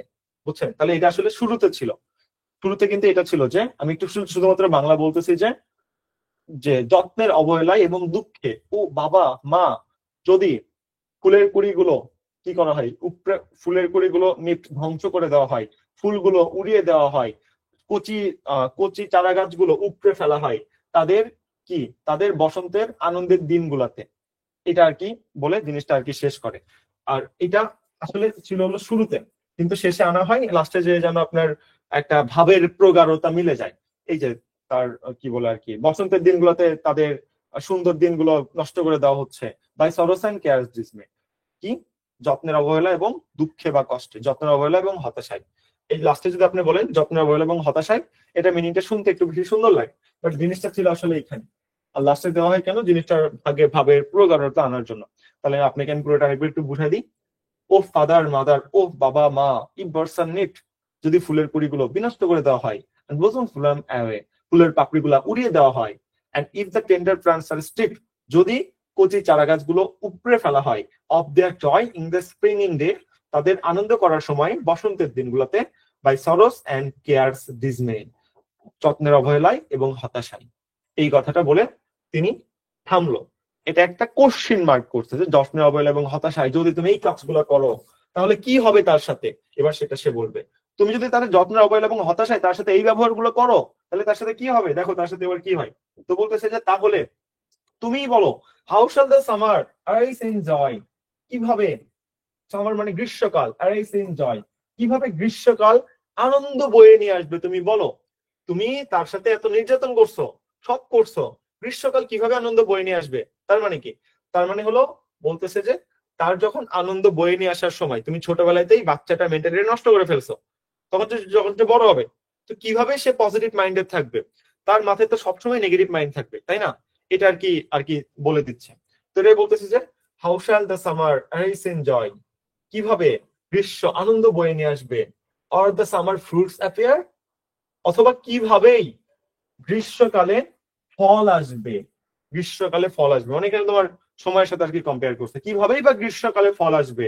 আর হাউ শ্যাল উই গ্যাদার, অথবা বা কিভাবেই, হাউ শ্যাল কিভাবেই, উই গ্যাদার, গ্যাদার মানে হলো অর্জন করা, অর্জন করা, ঠিক আছে, অথবা কিভাবেই আমরা অর্জন করব, হোয়াট গ্রিফ ডিস্ট্রয়, যেটা গ্রিফ মানে হলো হতাশা, হতাশা, হতাশা, কিভাবে আমরা ওই জিনিসটা অর্জন করব যেটা হতাশাকে ধ্বংস করে ফেলে, এটা বলতেছে। দেখো এখানে বড় একটা কথা বলছে, আর হাউ শ্যাল উই গ্যাদার, কিভাবে আমরা ওই জিনিসটা অর্জন করব, হোয়াট কি, ওই জিনিসটা, কিভাবে আমরা ওই জিনিসটা অর্জন করব যেটা কি করে, গ্রিফ ডিস্ট্রয়, অর্থাৎ হতাশাকে ধ্বংস করে ফেলে। তার মানে এখানে কিসের কথা বলতেছে, পজিটিভ মেন্টালিটির কথা বলতেছে, স্ট্রং মেন্টালিটির কথা বলতেছে, এই ব্যাপার স্যাপার সে এখানে আসলে বলতেছে।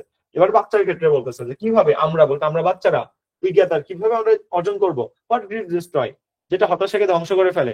হতাশাকে কি ধ্বংস করে, মোটিভেশন, উইল পাওয়ার, ইচ্ছা শক্তি। তো ইচ্ছা শক্তি আমি কিভাবে অর্জন করবো, তুমি যদি আমার সাথে ছোটবেলাতে আমার মাথার মধ্যে নেগেটিভিটি ঢুকাই দাও, আমি পারবো? আমি বড় হয়ে কি পজিটিভ মেন্টালিটির মানুষ হতে পারবো? না, আমি তো সবসময় ভয় পাবো। তুমি আমাকে ভয় থেকে পড়াশোনা করাইতা, তাহলে আমি বড় হয়ে সবসময় ভয় পাবো, এটা না হলে আমার সাথে কি হবে। যদি আমাকে বলা হইতো যে বাবু এটা তুমি করছো, তুমি যদি ওই ক্লাসে এটা করতে পারো তুমি আরো প্রশংসিত হবা, তুমি যদি আমাকে ভালো মতো ভয় না দেখাই আমাকে ভালো মতো পড়াইতা, পরে আমার মেন্টালিটি ভালো হইতো না। এরকম আর কি বোঝাচ্ছে যে হাউ শ্যাল উই গ্যাদার, কিভাবে আমরা জিনিসটা অর্জন করবো যে জিনিসটা হতাশাকে ধ্বংস করে ফেলে, ঠিক আছে। বলতেছে অথবা কিভাবেই ব্লেজ দ্য মিলয়িং ইয়ার, ব্লেজ মানে হলো আশীর্বাদ দেওয়া বা আশীর্বাদ পূর্ণ করা, এখানে আশীর্বাদ, আশীর্বাদ পূর্ণ করা, ওকে। অথবা কিভাবেই আশীর্বাদ পূর্ণ করব দ্য মিলয়িং ইয়ার, মিলয়িং মানে হলো সমৃদ্ধি, সমৃদ্ধি, ঠিক আছে, ইয়ার মানে হলো বছর। তো বলতেছে অথবা কিভাবেই আমরা আশীর্বাদ পূর্ণ করব সমৃদ্ধি বছরকে। মিলয়িং ইয়ার, সমৃদ্ধি বছর। সমৃদ্ধি বছর বলতে এখানে সম্পূর্ণ বছর বা পুরো বছরকে বোঝাচ্ছে, ঠিক আছে? আমি জানি ভাই মিলয়িং ভাবে খুব হালকা ভাবে উৎস ভাবে একটা রে ছড়াই দেওয়া, এটাও মিনিং হয়, কিন্তু এখানে মিনিং এটা হবে না। বলছো অথবা কিভাবে আশীর্বাদ পূর্ণ করব আমরা সমৃদ্ধ বছরকে। সমৃদ্ধ বছর মানে এখানে সম্পূর্ণ বছর, পুরো বছরটাকে, পুরো বছরটাকে আশীর্বাদ পূর্ণ করা মানে কি পুরো বছর কি থাকা, পজিটিভ থাকা, কোনো কষ্ট না পাওয়া, হতাশা না পাওয়া, এটাকে আসলে বলতেছে পুরো বছরকে আমরা কিভাবে এবার সমৃদ্ধ করব। when, যখন the blast of winter appear, কিভাবে আমরা এত কাজগুলো কিভাবে করব? আমরা সামার টাইমেই ভালো থাকতে পারতেছি না, আমরা আমাদের কোনো কিছু অর্জন করতে পারতেছি না যেটাতে আমরা কষ্ট হতাশা ধ্বংস করে ফেলবো, আমরা পুরো বছরটাকে আশীর্বাদ পূর্ণ করতে পারতেছি না। তাহলে যখন আসলে শীতকাল আসবে, যখন আসলেই কষ্টের সময় আসবে, মানে এই ভালো সময়ে শৈশবকালে আমি এত কষ্টে আছি, যখন আমার সত্যি কষ্ট সময় আসবে 18 বছর বয়স, তখন আমার কি অবস্থা হবে? এটা বলতেছে যে when the blast of winter are appear, winter appear, যে blast of winter মানে কি? উইন্টার মানে হলো শীত, ব্লাস্ট মানে আমরা কি বলতে পারি? ব্লাস্ট মানে বলতে পারি হলো বর্ষণ, বর্ষণ বললে বেশি অ্যাপ্রোপ্রিয়েট হবে, ঠিক আছে? বা ঝড় বলেন, ঝড় বললে আরো বেশি অ্যাপ্রোপ্রিয়েট হবে, ঝড়। ওকে, তো আমরা এখানে বলতে পারতেছি যে when the blast of winter appear, যখন কিনা শীতের বর্ষণ আসবে। শীত না বর্ষণ ঝড় কেন জানি মিলতেছে না, অন্য যদি আমরা এখানে মিনিং বলে হয়তো বেশি সুন্দর লাগবে। ব্লাস্ট মানে হ্যাঁ একদম বলছে আঘাত, ঠিক আছে, আঘাত মিনিং দেন, এটা এটা মিলবে, আঘাতটা বেশি সুন্দর। হ্যাঁ, when the blast of winter appear, যখন শীতের আঘাত আসবে, তখন কিভাবে আমরা সেটা টেকেল করব বা কিভাবে সেটা আমরা তার বিরুদ্ধে আমরা কাজ করব, এরকম আর কি ব্যাপার। তো পুরোটা একটু বলে দিই, লাস্টের প্যারাটা একটু কঠিন। How shall the summer arise in joy, কিভাবেই গ্রীষ্মকালে আনন্দ বয়ে নিয়ে আসবে, গ্রীষ্মকাল আনন্দ বয়ে নিয়ে আসবে। অথবা কিভাবেই দ্য সামার ফ্রুটস অ্যাপিয়ার, গ্রীষ্মকালে ফুল ধরবে বা ফুল আসবে, গ্রীষ্মকালে ফল আসবে।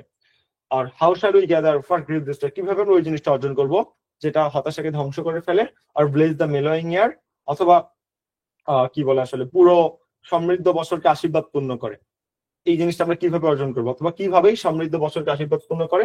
when the blast of winter appear, যখন কিনা শীতের আঘাত আসবে, তখন আমরা কি করব? লাস্ট পয়েন্ট বলে যখন কিনা, কবিতা তো শেষ হয়ে হইল না শেষ, এরকমই তোমার থাকবে যে যখন কিনা শীতের আঘাত আসবে, শীতের আঘাত আসবে বলে তোমার এখানে বট চিহ্ন দিয়ে দিতে হবে। শেষ স্যার বুঝে নেবে যে এর মধ্যে ভাবের প্রগাঢ়তা আছে, যেরকম আছে তুমি সেভাবেই জাস্ট এক্সপ্লেন করবা, তাহলে তোমার হয়ে যাবে, নতুন কোনো ব্যাপার নাই।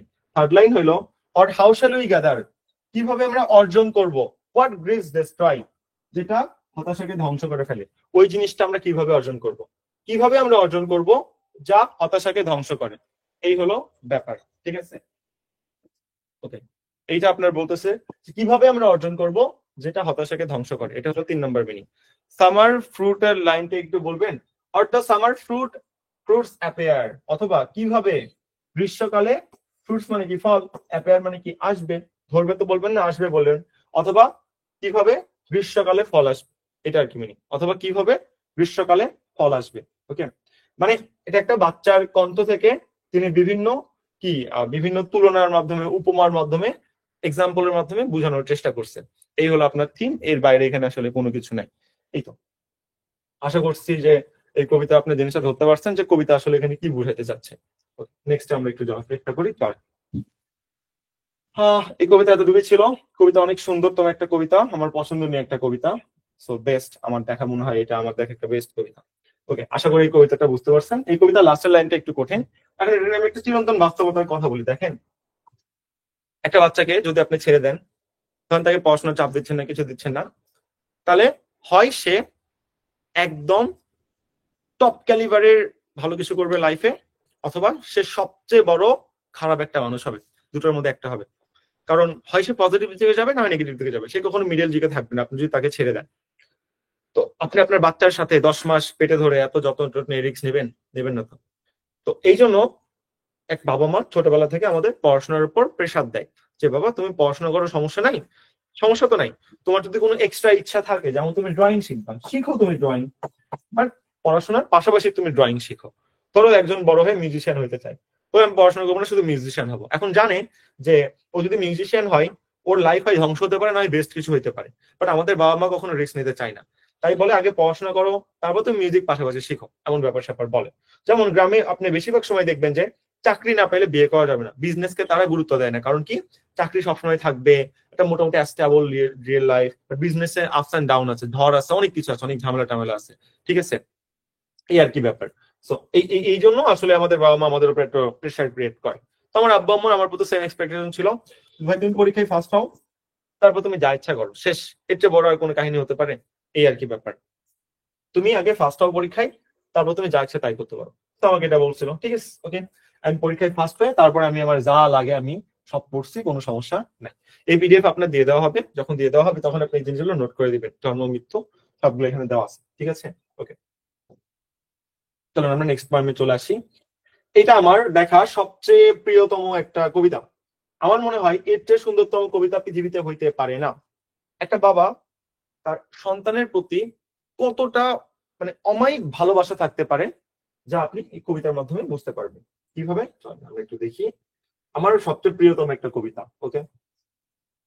এটা আমি আপনাকে ফার্স্টে শুধু বাংলা মিনিং পড়ে শোনাই, তারপর ইংলিশটা এক্সপ্লেন করি, কারণ ইংলিশ এক্সপ্লেন করতে গেলে আপনার কঠিন লাগবে, বাট বাংলা মিনিং শুনে যখন বুঝবেন যে বাবা কতটা কষ্ট করে, তখন অটোমেটিক্যালি আপনি ইংলিশ মিনিংটা পারবেন, okay. Sundays too my father got up early, রবিবারেও আমার বাবা ঘুম থেকে উঠে, এন্ড পুট হিজ ক্লথস, এবং সে তার কাপড় পরে নেয়, on the on on in the black and blue cold. Black and blue মানে হলো মানে মানে খুবই ঠান্ডা, হ্যাঁ, বা খুবই হাড় কাঁপানো সেটা এমন বলতে পারেন। এন্ড পুট হিজ ক্লথস, এবং সে তার কাপড় পরে নেয়, on in the black and blue coat, হাড় কাঁপানো শীতে সে তার কাপড় পরে নেয়। দেন এরপর উইথ ক্র্যাকড হ্যান্ড, সে তার ভাঙা হাতে, ভাঙা হাত বলতে বোঝাচ্ছে গতকাল সে কাজ করছে, লেবার বা শ্রমিকের কাজ করছে, হাত অনেক ব্যথা হয়ে আছে, ব্যথা হাতকে এখানে বলতেছে ক্র্যাকড হ্যান্ড, ভাঙা হাত। ভাঙা হাতে কি করে, দ্যাট এইট, যেই হাতটা এইট ব্যথা করতেছে, ফ্রম লেবার, কেন ব্যথা করতেছে, ফ্রম লেবার, কারণ সে কাজ করছে, আজকে রবিবার, রবিবার ছুটির দিন, আজকে সকালে ঘুম থেকে উঠছে, ওই ভাঙা হাত ফাটা হাত, সেই হাতে সে কি করছে, কাপড় পরিধান করছে, করে যেই হাত কিনা ব্যথা করতেছে, কিসের জন্য, কাজ করার জন্য। ইন দা উইকিং ডে, ছুটির দিনের ওয়েদার, ছুটির দিনের ওয়েদারেও, মেট ব্যাং ফায়ার ব্লেজ, মেট করেছে, কি করেছে, ব্যাং মানে হলো কাঠ চুল্লি, কাঠের চুল্লি, ফায়ার মানে হলো প্রজ্বলিত, ফায়ার মানে হলো আগুন দিয়ে, আর ব্লেজ মানে হলো প্রজ্বলিত করা। এই সময়ও কাঠের চুল্লিকে প্রজ্বলিত করেছে, ঠিক আছে। No one ever thank him, কেউ কখনো তাকে ধন্যবাদ দেয়নি। আই ওক, আমি জেগে উঠি, অ্যান্ড হেয়ার, শুনতে পাই, দ্য কোল্ড স্প্লিন্টারিং অ্যান্ড ব্রেকিং, এবং শুনতে পাই শীতের হাড় কাঁপানো এবং হাড় ভাঙানো শব্দ। when the rooms are warm, এই যে আগুন জ্বালাইলো, যখন এই রুমটা একটু গরম হয়ে গেল, মানে ওই যে আপনি দেখছেন না আমেরিকায় অনেক বরফ যেখানে পড়ে, সেই বাসার মধ্যে আগুন জ্বালানো হয়, উপর দিয়ে ধোঁয়া বের হয়, সেইটাকে এখানে আসলে বলতেছে। and I woke, heard the cold splintering and breaking, এবং আমি ঘুম থেকে উঠি এবং শীতের হাড় কাঁপানো হাড় ভাঙানোর শব্দ শুনতে পাই। when the rooms are warm, যখন ঘরগুলো গরম হয়, he would call, তিনি আমাকে ডাকে, and slowly, এবং ধীরে ধীরে ধীরে, out rise and dress, আমি জেগে উঠি, ঘুম থেকে উঠি এবং ড্রেস মানে পোশাক পরিধান করি, fearing the chronic angers of that house, ওই বাসার এই যে ক্রনিক মানে নিষ্ঠুর রাগকে ভয় পেয়ে আমি ঘুম থেকে উঠতেছি। বাচ্চাটা বলতেছে এটা আমাদের বাসায় সবসময় ঠান্ডা কেন থাকে, ছোট বাচ্চা তো বুঝে না। তো তখন বলা হয় যে ছোট বাচ্চা মনে করে যে আমাদের বাসার সাথে মনে হয় কারো একটা রাগ আছে, কোনো একটা আমরা খারাপ কাজ করছি, এই জন্য হয়তো আমাদের বাসা আমাকে শাস্তি দিচ্ছে, এই বাসাতে ওই জন্য মনে হয় ঠান্ডা, ঠান্ডা পাওয়া তার কাছে শাস্তি পাওয়ার মতো। তো বলতে fearing the chronic anger of that house, তাহলে ওই বাড়ির নিষ্ঠুর রাগকে ভয় পেয়ে সে ঘুম থেকে ওঠে। তাহলে ওই বাড়ির নিষ্ঠুর রাগটা কি, ওই বাড়ির নিষ্ঠুর রাগ হলো ওই বাড়ি তো ঠান্ডা যেন থাকে, ওই ঠান্ডা যেন ওই বাচ্চার কাছে ওই বাড়ির নিষ্ঠুর একটা রাগ, এটা বাচ্চা মনে করতেছে। স্পিকিং ইনডিফারেন্টলি টু হিম, তারপর আমি তার সাথে ইনডিফারেন্টলি উদাসীন ভাবে কথা বলি, কোন আবেগহীন ভাবে কথা বলি, ইনডিফারেন্ট মানে এখানে আবেগহীন ভাবে কথা বলি।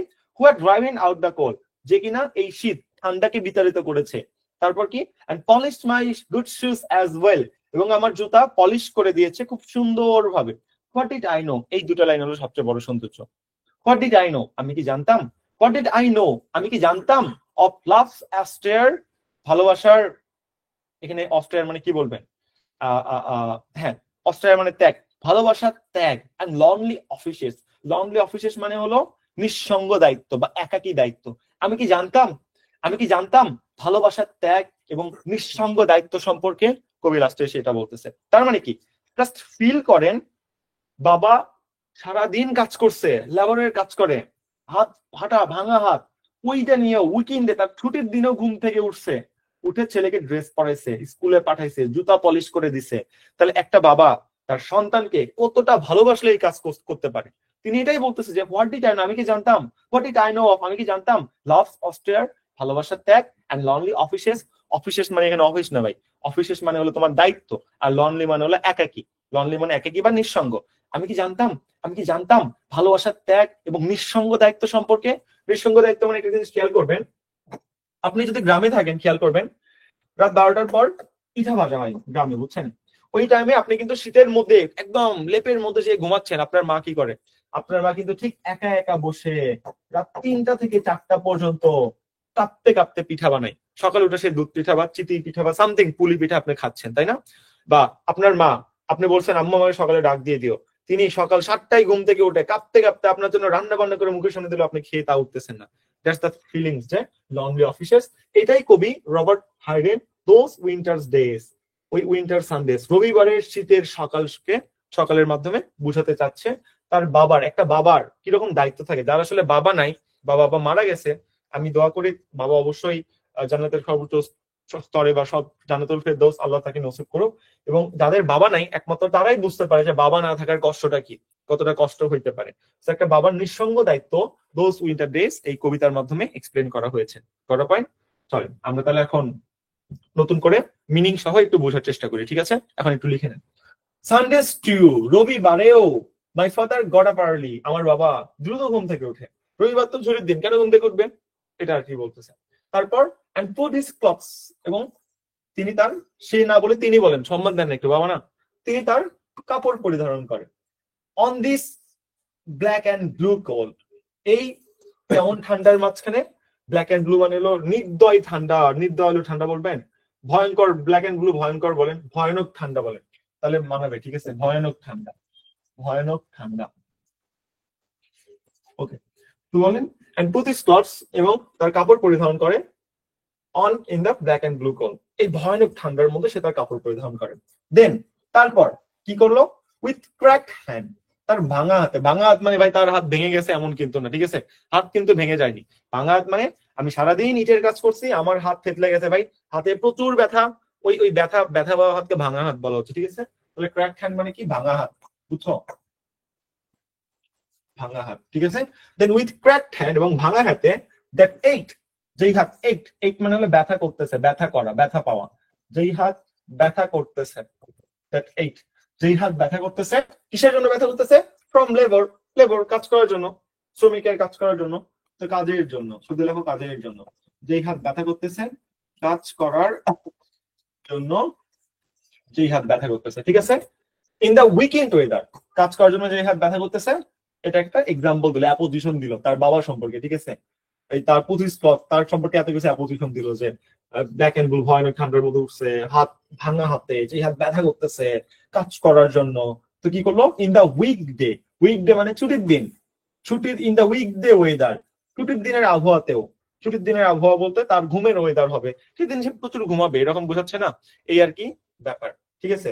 সো আমি এখানে বলতে পারি যে ইন দা উইকডে ওয়েদার, ছুটির দিনের আবহাওয়াতেও কি করছে, মেড, মেড করেছে, কি করেছে, ব্যাংক ফায়ার ব্লেস, ব্যাংক মানে কি, ব্যাংক মানে হলো কাঠ চুল্লি, কাঠের চুল্লি, কাঠের চুলা, দেখো কাঠ কয়লার চুল্লি, কাঠের বা কাঠ কয়লার চুল্লি, কাঠ কয়লার চুল্লি, ঠিক আছে? কাঠ কয়লার চুল্লিকে কি করছে, ফায়ার্স মানে হলো আগুন দিয়ে, ফায়ার্স মানে হলো আগুনে, আগুনে, আর ব্লেজ মানে কি, প্রজ্বলিত করা, প্রজ্বলিত করা। এখন মিনিং নিল, রবিবারেও আমার বাবা ঘুম থেকে উঠে কাপড় পরিধারণ করে ভয়ানক ঠান্ডার মধ্যে ভাঙা হাতে, যেই হাত ব্যথা করতেছে কাজ করার জন্য, ছুটির দিনের আবহাওয়াতেও কি কাঠের চুল্লিকে আগুন দ্বারা প্রজ্বলিত করে। দেখছো একটা লাইন, কত বড় একটা লাইন, মানে কত সুন্দরতম একটা লাইন। এই লাইনটা আমি যেদিন প্রথম দিন পড়ি সবাই আমার ভাই রে ভাই এত কঠিন, বাট আজকে যখন পড়তেছি এত সুন্দর, একটা উল্টা একটা ফিলিংস আসতেছে, ঠিক আছে? একজন বলছেন ভাইয়া ক্র্যাক হ্যান্ড, ভাঙা হাত না বলে কাপা হাত বলতে পারেন না? হ্যাঁ আপনি কাপা হাত বলতে পারেন, কোনো সমস্যা নাই, এটাও কারেক্ট। আমি ভাঙা হাত বলতে মিন করেছি, কাপা হাতে যে ভাঙা হাতটা একটু মানে প্রশুদ্ধ মিনিং দেয়, বুঝছেন? ভাঙা হাত, তাহলে একটু স্যার চিন্তা করবে ভাঙা হাত বলতে সে কি বুঝাতে চেয়েছে। যেই ছেলেটা একটা কবিতার এত সুন্দর মিনিং লিখতে পারে, তার এটা বুঝতে পারবে ওই ছেলে ভাঙা হাত বলতে আসলে ভাঙা হাত বুঝায়নি, মানে ব্যথা করতেছে, অনেক তীব্র ব্যথায় আক্রান্ত এমন হাতকে আসলে বুঝাইছে, বুঝছেন? এই আর কি। তো আমরা যেখানে ছিলাম, ফ্রম লেবার, কাজ করার ফলে, কখন কাজ করার ফলে, ইন দ্য উইক ডে, ছুটির দিনের ওয়েদারেও কি করেছে, মেক ব্যাংক ফায়ার ব্লেজ, অর্থাৎ এই যে কি বলে আর কি, কাঠ কাঠ কাঠের কাঠ কয়লার চুল্লিকে আগুন দ্বারা প্রজ্বলিত করেছে। নো ওয়ান এভার থ্যাঙ্ক হিম, এভার মানে কখনো, কেউ কখনো তাকে ধন্যবাদ দেয়নি। নো ওয়ান এভার থ্যাঙ্ক হিম, কেউ কখনো তাকে ধন্যবাদ দেয়নি, বুঝছেন? এখানে বাবার জায়গায় বেশিরভাগ টাইমে মা থাকে, হয়তো ছেলেটার মা মারা গেছে, হতেই পারে হয়তো না বা এই জন্য কিছু, বাট বাবার ফিলিংস থাকে এখানে প্রগাঢ়তার মাধ্যমে বোঝানোর চেষ্টা করছে, বুঝছেন? সো এই হলো ব্যাপার, এগুলো আপনি সব পেয়ে যাবেন, সমস্যা নাই, আমরা দিয়ে দিব, আগে আপনি আমার সাথে বুঝেন। আউট ওক অ্যান্ড হেয়ার, আমি জেগে উঠি এবং শুনতে পারি the cold spring turning and breaking. The cold মানে হলো শীতের, কিসের? শীতের। স্প্রিং টার্নিং মানে হলো হাড় কাঁপানো, ব্রেকিং মানে হলো হাড় ভাঙানো। শীতের হাড় কাঁপানো এবং হাড় ভাঙানোর শব্দ শুনতে পারি। আমি জেগে উঠি এবং শুনতে পারি শীতের হাড় কাঁপানো এবং হাড় ভাঙানোর শব্দ, ঠিক আছে? বা বলতে পারি যে আমি জেগে উঠে শীতের হাড় কাঁপানো এবং হাড় ভাঙানোর শব্দ শুনতে পারি, ঠিক আছে? ওকে। when the rooms are warm, যখন ঘরগুলো কি হয়, উষ্ণ হয়, একটু গরম হয়, he would call, তিনি আমাকে ডাকে, and slowly এবং ধীরে, I would rise and dress, ধীরে আমি জেগে উঠি এবং কাপড় পরিধান করি। clearing the chronic anger of that house, of that house মানে হলো ওই বাড়ির, angers মানে হলো রাগ, chronic মানে হলো নিষ্ঠুর, fearing মানে কি, ভয় পেয়ে, ভয় পেয়ে। তাহলে কি বললো, ওই বাড়ির নিষ্ঠুর রাগকে ভয় পেয়ে, লাস্টে বলতেছে ওই বাড়ির নিষ্ঠুর রাগকে ভয় পেয়ে আমি স্লোলি জেগে উঠি এবং ড্রেস পরিধান করি, বুঝছেন? তাহলে ওই বাড়ির নিষ্ঠুর রাগকে ভয় পেয়ে, এটাই ওই বাড়ির নিষ্ঠুর রাগকে ভয় পেয়ে। ভাই এখন বুঝলাম না, ওই বাড়ির নিষ্ঠুর রাগকে ভয় পেয়ে মানে আমি আপনাকে বুঝাইলাম না, বাচ্চার চোখে হয়তো বাড়ির সাথে আমরা কোনো খারাপ কোনো কিছু করছি বা বাসায় কেউ আছে, এই জন্য বাড়িটা আমাদের এত বেশি ঠান্ডা দেয়, বাড়িটা আমাদের এত বেশি কষ্ট দেয়, সকালে আমাদের হাত কাঁপতে থাকে। তো এটাকে বাচ্চাটা মনে করে যে বাড়ির একটা নিষ্ঠুর রাগ আছে, অতীতকালের কোন একটা আমাদের সাথে শত্রুতা আছে, বাড়ির যে আমাদের উপর নিষ্ঠুর একটা রাগ, আমাদের উপর নির্দয় একটা রাগ, এই রাগকে তিনি বলতেছে, বাচ্চাটা বলতেছে যে fading the chronic angers of that house, ওই বাড়ির নিষ্ঠুর রাগকে ভয় পেয়ে, বুঝছেন? ক্লিয়ার? আসে লেখা আছে, আপনি বুঝে নিতে পারবেন। স্পিকিং ইনডিফারেন্ট টু হিম, এরপর আমি কি করতেছি, উদাসীন ভাবে তার সাথে কথা বলতেছি, বাবা এত কষ্ট করে কিছু করলো, আমি ওটা এই ভাত দাওনি কেন, এখনো রেডি হয়নি, জুতা পালিশ করেন, আমি স্কুলে যাবোই না, খাবোই না, এই যে এটাকে বলে স্পিকিং ইনডিফারেন্ট টু হিম, বুঝছেন? তার সাথে উদাসীন ভাবে আমি কথা বলি, মানে রাগ ঝাড়ি, এমন একটা অবস্থা। Who had driven out the cold, driven out মানে বিতাড়িত করা, যিনি ঠান্ডাকে বিতাড়িত করেছে, অর্থাৎ ওই যে সকলকে জ্বালাইলো, পুরা বাড়ি গরম হইলো, ঠান্ডাকে বিতাড়িত করলো, যিনি ঠান্ডাকে বিতাড়িত করেছে, আমি তার সাথে উদাসীন ভাবে কথা বলি, আবেগহীন ভাবে কথা বলি, and polish my good shoes as well, এবং যিনি আমার জুতা সুন্দরভাবে কি করে দিয়েছে, পলিশ করে দিয়েছে, ঠিক আছে? ওকে। তারপর হোয়াট ডিড আই নো, আমি কি জানতাম, হোয়াট ডিড আই নো, আমি কি জানতাম, অফ লাভস অস্টেয়ার, ভালোবাসার ত্যাগ সম্পর্কে, অস্টেয়ার মানে ত্যাগ, লাভস মানে ভালোবাসার, আমি কি জানতাম, আমি কি জানতাম ভালোবাসার ত্যাগ সম্পর্কে এবং নিঃসঙ্গ দায়িত্ব সম্পর্কে, ভালোবাসার ত্যাগ, ভালোবাসার ত্যাগ এবং লনলি অফিসেস, লনলি মানে হলো নিঃসঙ্গ বা একাকী, মানে বাবা একা ঘুম থেকে উঠলো না, একা এত কষ্ট করলো, এই আর কি ব্যাপার। আমি কি জানতাম ভালোবাসার ত্যাগ এবং নিঃসঙ্গ, নিঃসঙ্গ অফিসেস, অফিসেস মানে হলো দায়িত্ব, দায়িত্ব। আমি কি জানতাম ভালোবাসার ত্যাগ এবং নিঃসঙ্গ দায়িত্ব সম্পর্কে। একজন বলছে ভাইয়া ভালোবাসার অর্থ বলা যায় না, ভালোবাসার অর্থ বলেন না, ভালোবাসার ত্যাগ বলেন। অস্ট্রেয়ার মানে কখনো অর্থ না, অস্ট্রেয়ার মানে হার্ড ওয়ার্ক, কঠোর কোনো কাজের সিনোনিম হলো অস্ট্রেয়ার, অস্ট্রেয়ার মানে কখনো অর্থ বললে অ্যাপ্রোপ্রিয়েট হবে না, ত্যাগ বলেন। এটা একটা ভালোবাসার জন্য ত্যাগ, ভালোবাসার অর্থ হচ্ছে ত্যাগ বেশি অ্যাপ্রোপ্রিয়েট, কারণ এখানে বুঝতেছেন যে সকালে তিনি এত ভাঙা হাত নিয়ে ঘুম থেকে উঠতেছিলেন, এটা ত্যাগ না, অবশ্যই ত্যাগ। আমি কি জানতাম, আমি কি জানতাম ভালোবাসার ত্যাগ এবং নিঃসঙ্গ দায়িত্ব সম্পর্কে। That's the feelings of the poem, those winter Sundays, written by Robert Hayden. That's the things. Okay. So এটা ছিল আপনার কবিতা। আমি যদি ভুল না হই, এবার সব ঠিকঠাক থাকলে এই কবিতা জিস রাইটিং আসবে, অথবা 5-10টা লাইন দিয়ে বলবে বাংলা এক্সপ্লেন করো। এটা এত সুন্দরতম একটা কবিতা, যদি কোনো স্যার কোশ্চেন করে এটা তো দিবেই। আমার কেন জানি মনে হচ্ছে এটা দেওয়ার সম্ভাবনা এবার অনেক বেশি, এটা দেওয়ার সম্ভাবনা বেশি জন্য শুধু এটাই পড়বো, অন্যগুলো পড়বো না এমন কোন কথা বলি নাই ভাই, সব পড়তে পড়ছে। ইনডিফারেন্টলি মানে হলো আবেগহীন ভাবে, ইয়েস, স্পিকিং হলো ভার্ব, বলা। কেমনে বলে? ইনডিফারেন্টলি, আবেগহীন ভাবে বলে, এটা একটা অ্যাডভার্ব। ঠিক বলেছেন। ওকে, 3 নাম্বার লাইন কি? কোনটার কথা যে বলছেন আমি তো বুঝি নাই। দেন উইথ ক্র্যাকড হ্যান্ড, এবং এরপর ভাঙা হাতে, দ্যাট এক, যেই হাত ব্যথা করতেছে। এটা হলো আপনার 3 নাম্বার লাইন। আর যদি এটার কথা বলেন, polished my good shoes as well, এবং কি, আমার জুতা সুন্দরভাবে পলিশ করে যে দিয়েছে, যে যিনি আমার জুতা সুন্দরভাবে পলিশ করে দিয়েছে। বুঝছেন, এই আর কি ব্যাপার। এই তো, বা পলিশের বাংলা চকচকে, যে আমার জুতা সুন্দরভাবে চকচকে বানিয়ে দিয়েছে। এই তো। ওকে, এটা ছিল আমাদের একটা পয়েন্ট। আমরা নেক্সটে চলে আসি। 9 নম্বর লাইন কেমনে গুনবো? 1 2 3 4 5 6 7 8 9। আচ্ছা, training the chronic angers of that house. Training মানে ভয় পেয়ে, ক্রনিক অ্যাঙ্গার্স, অ্যাঙ্গার্স মানে রাগ, ক্রনিক মানে নিষ্ঠুর। তাহলে অফ দ্যাট হাউস, ওই বাড়ির নিষ্ঠুর রাগকে ভয় পেয়ে, ওই বাড়ির নিষ্ঠুর রাগকে ভয় পেয়ে। ঠিক আছে, অ্যাঙ্গার মানে রাগ, ক্রনিক মানে নিষ্ঠুর, ওই বাড়ির নিষ্ঠুর রাগকে ভয় পেয়ে। এটা হলো মিনিং। ওকে, ফাইন। আমাদের আরো কবিতা আছে, এবং এই কবিতাগুলো যত পড়ি ততই পড়তে ইচ্ছা করে, কারণ এগুলো খুবই সুন্দরতম একটা কবিতা। 10 আপু, এই যে এগুলো আমি বুঝলাম না, এই লাইনগুলো কেন রিপিট করতে হচ্ছে? আগে কি লিখে নেননি? এগুলো তো মানে কি বলবো, আমি তো দিছি এবং রেকর্ডিং এর জিনিসটা আছেও। আমি যখন বলবো তখন প্লিজ একটু লিখে নিবেন, কারণ অন্যরা এটা আসলে কমপ্লিট করে ফেলছে, তো তাদের কাছে জিনিসটা টাইম কনজিউমিং এর মতো। সমস্যা নেই, আমি বলতেছি, আমি পুরোটাই বলতেছি। স্পিকিং ইনডিফারেন্ট টু হিম, আবেগহীন ভাবে তার সাথে কথা বলি। Who had driving out the cold, যিনি শীতকে বিতাড়িত করেছে। And polished my good shoes as well, আমার জুতা সুন্দরভাবে চকচকে বানিয়ে দিয়েছে।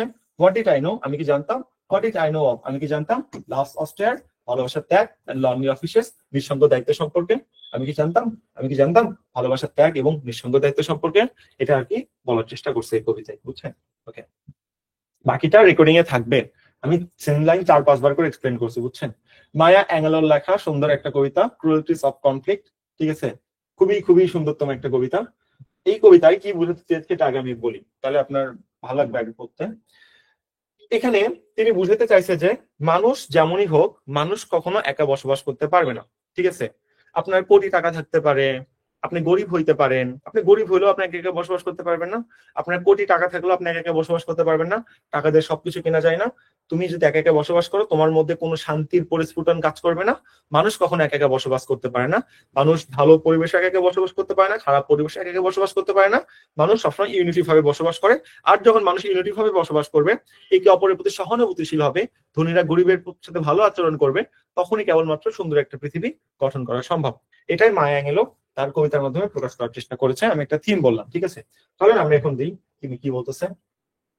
Lying, thinking. ভাই, এই লাইং মানে কি মিথ্যা কথা বলা হয়? ঠিক আছে, এখানে কিন্তু লাইং মানে মিথ্যা কথা বলা হয়। ঠিক আছে, আমি যেটা বলতেছি সেটা লিখে নাও। লাইং মানে হলো শুয়ে, শুয়ে শুয়ে, শুয়ে শুয়ে, শুয়ে শুয়ে, শুয়ে শুয়ে থিঙ্কিং, শুয়ে শুয়ে চিন্তা করতেছিলাম। লাস্ট নাইট, গতকাল রাতে। How to find my soul a home, my soul মানে হলো আত্মা, কিভাবে আমার আত্মার জন্য একটা নিবাস, হোম মানে নিবাস বা বাড়ি, নিবাস বা বাড়ি। কিভাবে আমি আমার আত্মার জন্য বা মনের জন্য, কিভাবে আমি আমার আত্মা বা মনের জন্য একটা নিবাস খুঁজে পাবো? কিভাবে আমি আমার, বুঝলাম না ভাই, কি বলে মানে? মনের জন্য নিবাস খুঁজে পাবে মানে কি? মানে কি বলতেছে? মানে মাথার বোঝা যাচ্ছে না। মনের জন্য নিবাস পাওয়া মানে কি? তার এই বর্তমান পৃথিবীতে ভালো লাগতেছে না একা থাকতে, সে এমন একটা জায়গায় যেতে চায় যেখানে গেলে সে প্রশান্তি পাবে, তীব্র শান্তি পাবে।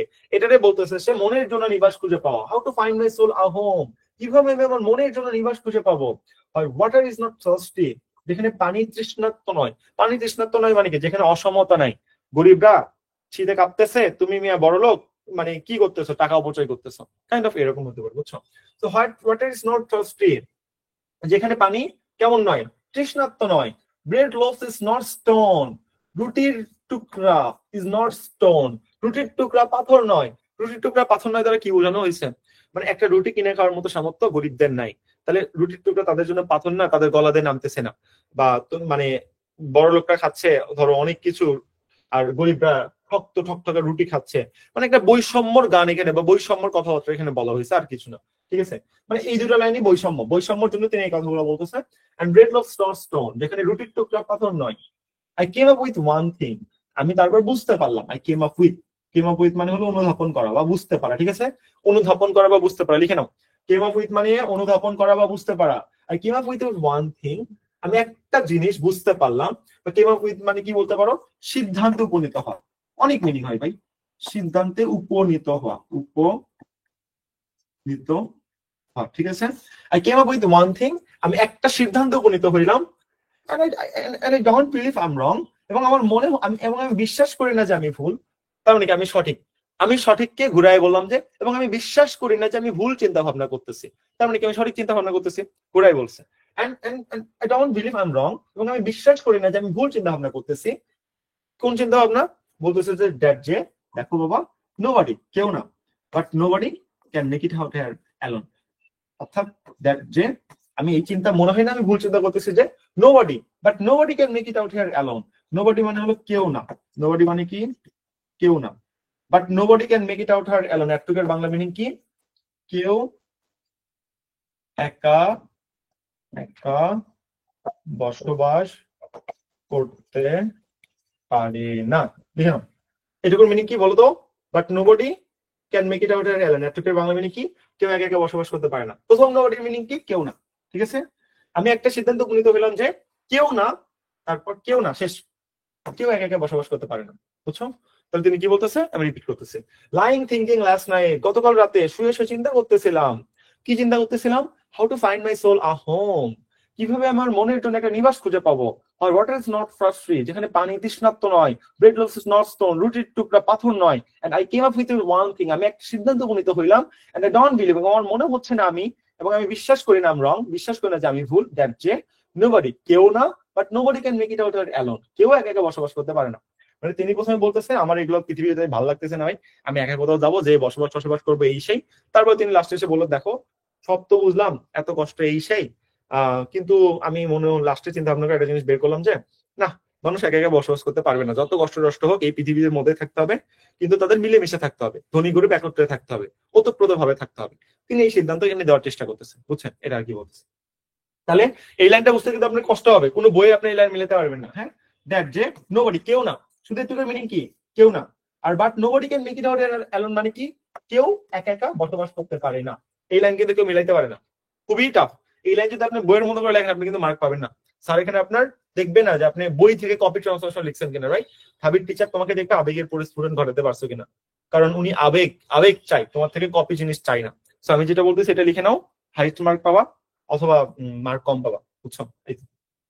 আসো, তারপরে আবার তিনি বলতেছে, কি বলতেছে দেখো, অ্যালোন একা, অল অ্যালোন সবাই একা, বাট সবাই একা, নোবডি কেউ না, but nobody can make it out alone, কেউ না, কেউ একা একা বসবাস করতে পারে না। বলতেছে সবাই একা, আসতে হবে একা, যেতে হবে একা, কিন্তু কেউ একা একা বসবাস করতে পারে না। বলতে মানুষ একা, সবাই একা, কেউ কারোর জন্য নয়, কিন্তু কেউ একা একা বসবাস করতে পারে না। মানে তিনি ইউনিটিকে বুঝেছে ভাই, ক্রুয়েলটিস অফ কনফ্লিক্ট, বুঝতেছে না কেন, ঝগড়া বিবাদে মানুষ আলাদা হয়ে যায় না, কিন্তু তিনি বলতেছে ভাই আলাদা হওয়া যাবে না, একত্রে থাকতে হবে, একসাথে থাকতে হবে, যত যাই হোক মানুষ, যত একা হোক, যত যাই হোক, তুমি আলাদা হতে পারবে না। ডিভাইডেড এন্ড রুল, এই রুলস তো এখানে কাজ করে। তো বলতেছে যে অ্যালোন একা, অল অ্যালোন সবাই একা, নোবডি কেউ না, but nobody can make it out alone, কেউ একা একা বসবাস করতে পারে না। শুধু নোবডি মানে কি, কেউ না, আর but nobody can make it out here alone মানে কি, কেউ একা একা বসবাস করতে পারে না। এটা মুখস্থ করতে বলছি, নালে এই জিনিসটা প্যাচ লাগবে। শুধু নোবডি মানে কেউ না, আর but nobody can make it out here alone মানে হলো কেউ একা একা বসবাস করতে পারে না। কেউ না, কিন্তু কেউ একা একা বসবাস করতে পারে না, কেউ না, কিন্তু কেউ একা একা বসবাস করতে পারে না। বুঝছেন ফিলিংসটা, কেউ না কিন্তু কেউ একা একা বসবাস করতে পারে না, মানে দুইবার প্রেসার ক্রিয়েট করছে যে ভাই ক্রুয়েলটি, ঝগড়া বিবাদ মানুষকে আলাদা করে ফেলে, যত যাই হোক একত্র হও। এই জন্য তিনি বারবার এখানে প্রেসার ক্রিয়েট করছে যে nobody, but nobody can make it out alone, কেউ না, কেউ একা একা বসবাস করতে পারে না। Okay, with money they can't use, যদি টাকা থাকে, যাদের টাকা আছে, উইথ মানি মানে টাকার সাথে না, যাদের টাকা আছে দে কান্ট ইউজ, তারা সেই টাকা ব্যবহার করতে পারে না। একা একা যদি হয় সেটাকে কিভাবে ব্যবহার করবে, এটা আর কি এখানে বোঝার চেষ্টা করতেছে, ঠিক আছে। ওকে, এবার এখানে আমরা একটু দেখার চেষ্টা করি, দেয়ার আর সাম মিলিয়নার্স, এখানে কিছু কিছু লাখপতি আছে, মিলিয়নার মানে কোটিপতি হয়, লাখপতি হয় তাই না, লাখপতি, এখানে অনেক লাখপতি আছে। কি হচ্ছে, দেয়ার ওয়াইফ, তাদের বউয়েরা, তাদের বউয়েরা মানে সবগুলো মিলিয়নারের বউয়েরা, ঠিক আছে, একজনের অনেকগুলো বউয়ের কথা বলেনি। দেয়ার ওয়াইফ, তাদের বউয়েরা কি করে, run round like banshees, run round like banshees মানে কি জানেন, শাকচুন্নির মতো ঘুরে বেড়ান। এটা মানে কি, শাকচুন্নির মতো, শাকচুন্নির মতো ঘুরে বেড়ানো। শাকচুন্নির মতো ঘুরে বেড়ানো, বুঝছেন? তো বলতেছে দেয়ার আর সাম মিলিয়নার্স, অনেক মিলিয়নার্স আছে, অনেক টাকা আছে, কিন্তু সেই টাকা তারা ব্যবহার করতে পারে না। দেয়ার ওয়াইফ, তাদের বউরা কি করে, শাকচুন্নির মতো ঘুরে বেড়ায়। Run loud, run round like benches, মানে একটা বউয়ের যা ব্যবহার করা উচিত তা সে ব্যবহার করে না। বউ পার্টি করতেছে অন্য ছেলের সাথে, যে মানে রাতের বেলা নাইট ক্লাবে যাচ্ছে, তো এইটা তার টাকা থেকে কোনো সফলতা হইলো? তার তো মানসিক শান্তি ভাই থাকবে না। তো বউ যদি বউয়ের মতো আচরণ না করে, বাকি সব আচরণকে শাকচুন্নি বলা হচ্ছে, শেষ। এক কথায় কবি শাকচুন্নিতে বুঝাই দিছে যে দেখো, রান লাইক দ্য ব্রাঞ্চেস, যাও একদম শাকচুন্নির মতো ঘুরে বেড়ায়। তারপর বলতেছে দেয়ার চিলড্রেন, তাদের টাকা আছে কিন্তু বাচ্চাকে সময় দিতে পারে না। Their children sings the blues, তাদের বাচ্চারা কষ্টের গান গায়। সিং দ্য ব্লুজ, ব্লু হলো কষ্টের প্রতীক। তাদের বাচ্চারা কষ্টের গান গায়, সবসময় কষ্টে থাকে, হতাশে থাকে, নেশাগ্রস্ত জর্জরিত থাকে। ওই টাকার দাম আছে? দাম নাই তো। মানে প্রথমে বড় লোকদের এক্সাম্পল দিচ্ছে যে গরিবরা, গরিবদের কি কষ্ট হয় বললো, আর বড় লোকদের টাকা থেকে কি কষ্ট সেটাও বলতেছে। তারপর বলবে দেখো গরিব তোমার কষ্ট, দেখো বড় লোক তোমার কষ্ট, ভাই তোমরা একত্রিত হয়ে যাও, ঝগড়া টগড়া করো। এটাই কবিতার মেইন উদ্দেশ্য। ওকে, দেন বলতেছে they have got expensive doctor, তাদের কাছে অনেক নামি দামি ডাক্তার আছে। এক্সপেন্সিভ মানে নামি দামি, মিনিং অ্যাপ্রোপ্রিয়েট, ঠিক আছে? তাদের কাছে অনেক নামি দামি ডাক্তার আছে। তো কিউর দেয়ার হার্টস অফ স্টোন, তাদের কি করার জন্য? কিউর মানে হলো আপনার প্রতিকার, ঠিক আছে? প্রতিকার করার জন্য, কিসের? হার্টস অফ স্টোন, তাদের বুকের পাথর প্রতিকার করার জন্য অনেক নামি দামি ডাক্তার আছে, ঠিক আছে? এটা আর কি বলতেছে, মানে বলতেছে যে দেখো তাদের যেহেতু টাকা আছে, মিলিয়নার, তাদের বউ শাকচুনির মতো ঘুরে বেড়ায়, তাদের চিলড্রেন কষ্টের গান গায়, তাদের অনেক এক্সপেন্সিভ ডক্টর আছে to cure their hearts of stone, তাদের কি, তাদের যে বুকের যে পাথর জমছে, এই পাথরটা কি করার জন্য? কিউর বা প্রতিকার করার জন্য। এটা আর কি বলতেছে, ঠিক আছে? এত সবকিছু আছে, যেহেতু তাদের কাছে টাকা আছে, তারা তাদের বুকের পাথর, তারা প্রতিকার, মানে বুকের পাথর ঠিক করতে পারবে। এটার প্রতিকার, বুকে যে তাদের পাথর হয়েছে, বুকে যে কষ্ট জমায়েত হয়েছে, এই জমায়েত কষ্টকে বের করার জন্য তাদের কাছে অনেক এক্সপেন্সিভ ডক্টর আছে, ঠিক আছে? এটা বলতেছে, কিন্তু এইটুকু বলে কিন্তু থেমে গেছে। তারপর কি বলছে? But nobody can make it out alone, but nobody, কিন্তু কেউ না, নো, না, nobody can make it out alone, কেউ একা একা বসবাস করতে পারে না। এরপর আসলে nobody can make it out alone, ঠিক আছে? তার মানে আপনি একটু বুঝেন নাই কারণ কনসেপ্টটা, আমি আপনাকে বুঝাই দিই। এদিকে একটু তাকান, আপনি এখানে কাহিনী ধরতে পারেন না। দেখো, বলতেছে যে they have got expensive doctor, তাদের কাছে অনেক নামি দামি ডাক্তার আছে, to cure their hearts of stone, তাদের বুকের কষ্টগুলোকে কি করার জন্য? কিউর করার জন্য বা প্রতিকার করার জন্য। কিন্তু কোশ্চেন এখানে, কবি এখানে টুইস্ট দিয়ে ছাড়ছে, কিরে ভাই, বুকের যে পাথর, বুকের যে কষ্ট, এটা কি ডাক্তারদের প্রতিকার করা যায়? যায় না তো। তার মানে কি বলতেছে, ভাই তোমার কাছে টাকা আছে, সব আছে, তোমার বউ নাই, বউ ভালো না, চিলড্রেন ভালো না, তোমার কাছে অনেক এক্সপেন্সিভ ডক্টর আছে, to cure their hearts of stone, তোমার বুকের পাথরটা কি করার জন্য? প্রতিকার করার জন্য। কিন্তু তোমার ওই বুকের পাথর আর নামতেছে না, তোমার ওই বুকের কষ্ট জীবনেও প্রতিকার হবে না এই ডাক্তার দ্বারা। এটা তিনি এখানে হিডেন ভাবে বুঝাতে চেয়েছে, ঠিক আছে? এই আর কি ব্যাপার, আর কি তেমন ব্যাপার, ঠিক আছে? ওকে, দ্যাটস দ্য থিং। আপনি যদি এখানে এক্সপেন্সিভ ডক্টরস বলতে চান, মিডিয়া বলতে চান, এটার চেয়ে আমি যে ডাক্তার কথাটা বললাম এটা বেশি অ্যাপ্রোপ্রিয়েট। হ্যাঁ, আমি জানি না আপনি কই থেকে জিনিসটা দেখছেন, নামি দামি মিডিয়ার লোকের চেয়ে এখানে আসলে ডাক্তারকে জিনিসটা বোঝানো হয়েছে। কারণ পরবর্তী লাইন আছে দেখেন, to cure their hearts of stone, তোমার বুকের যে কষ্ট, এই কষ্টটা কিসের জন্য? প্রতিকার করার জন্য। এই বুকের কষ্টের প্রতিকার কি করবে? নামি দামি মিডিয়া করতে পারবে? পারবে না তো। সো আপনার যদি এক্সপেন্সিভ ডক্টর দ্বারা দামি দামি দামি মিডিয়া, অনেক বড় লোক মানুষ, এগুলোকে বুঝাইতে চান, এক সেকেন্ডের জন্য বুঝাইতে পারেন, হয়তো আপনি কোথাও পড়ছেন, সমস্যা নাই, কিন্তু আমি আপনাকে একদম মাচ মোর অ্যাপ্রোপ্রিয়েট জিনিসটা শেখাচ্ছি, বুঝছেন? একটা ওয়ার্ডের এখানে অনেক মিনিং আছে, এটা কবিতা, এক এক টিচারের সাইকোলজি এক এক রকম, এক এক টিচার আপনাকে এক এক ভাবে এক্সপ্লেন করবে। কিন্তু আমি যখন এটা আপনাকে এক্সপ্লেনেশন দিচ্ছি, এটা দেওয়ার আগে আমি টোটাল 15 থেকে 20টা সোর্স থেকে এই জিনিসটা ঘাটাঘাটি করছি। তারপর আমি নর্মাল মিনিং দেখছি, আমি ডিকশনারিতে দেখছি, এই ক্লাসটা আমি এর আরেকবার নিছি, এর আগে তাও আরেকবার নিছি, তারপর সবচেয়ে অ্যাপ্রোপ্রিয়েট যে মিনিংটা সেটা আমি আপনাকে বলতে পারতেছি। যদি আমি একবার কোনো জায়গা থেকে দেখে আসা বা আমি নিজে শিখে করতাম, তাহলে আমারও লোড পালট হইতো। বাট আমি যেহেতু সবগুলো ভালো মতো চেক টেক দিয়া তারপর আপনার ক্লাসটা নিচ্ছি, যেহেতু অ্যাডমিশনের মধ্যে একটা ক্লাস, সেই জন্য আমি যেটা বলতেছি আপু, এটা সবচেয়ে বেশি অ্যাপ্রোপ্রিয়েট, এই জায়গা থেকে আপনি একদম হাইস্ট মার্কটা পাবেন। কারণ এখানে মিডিয়া বললে পরের লাইনে মিলাতে পারবেন না, যখন পরের লাইন মিলাতে পারবেন না স্যার তখন মার্ক দিবেন না, বুঝছেন?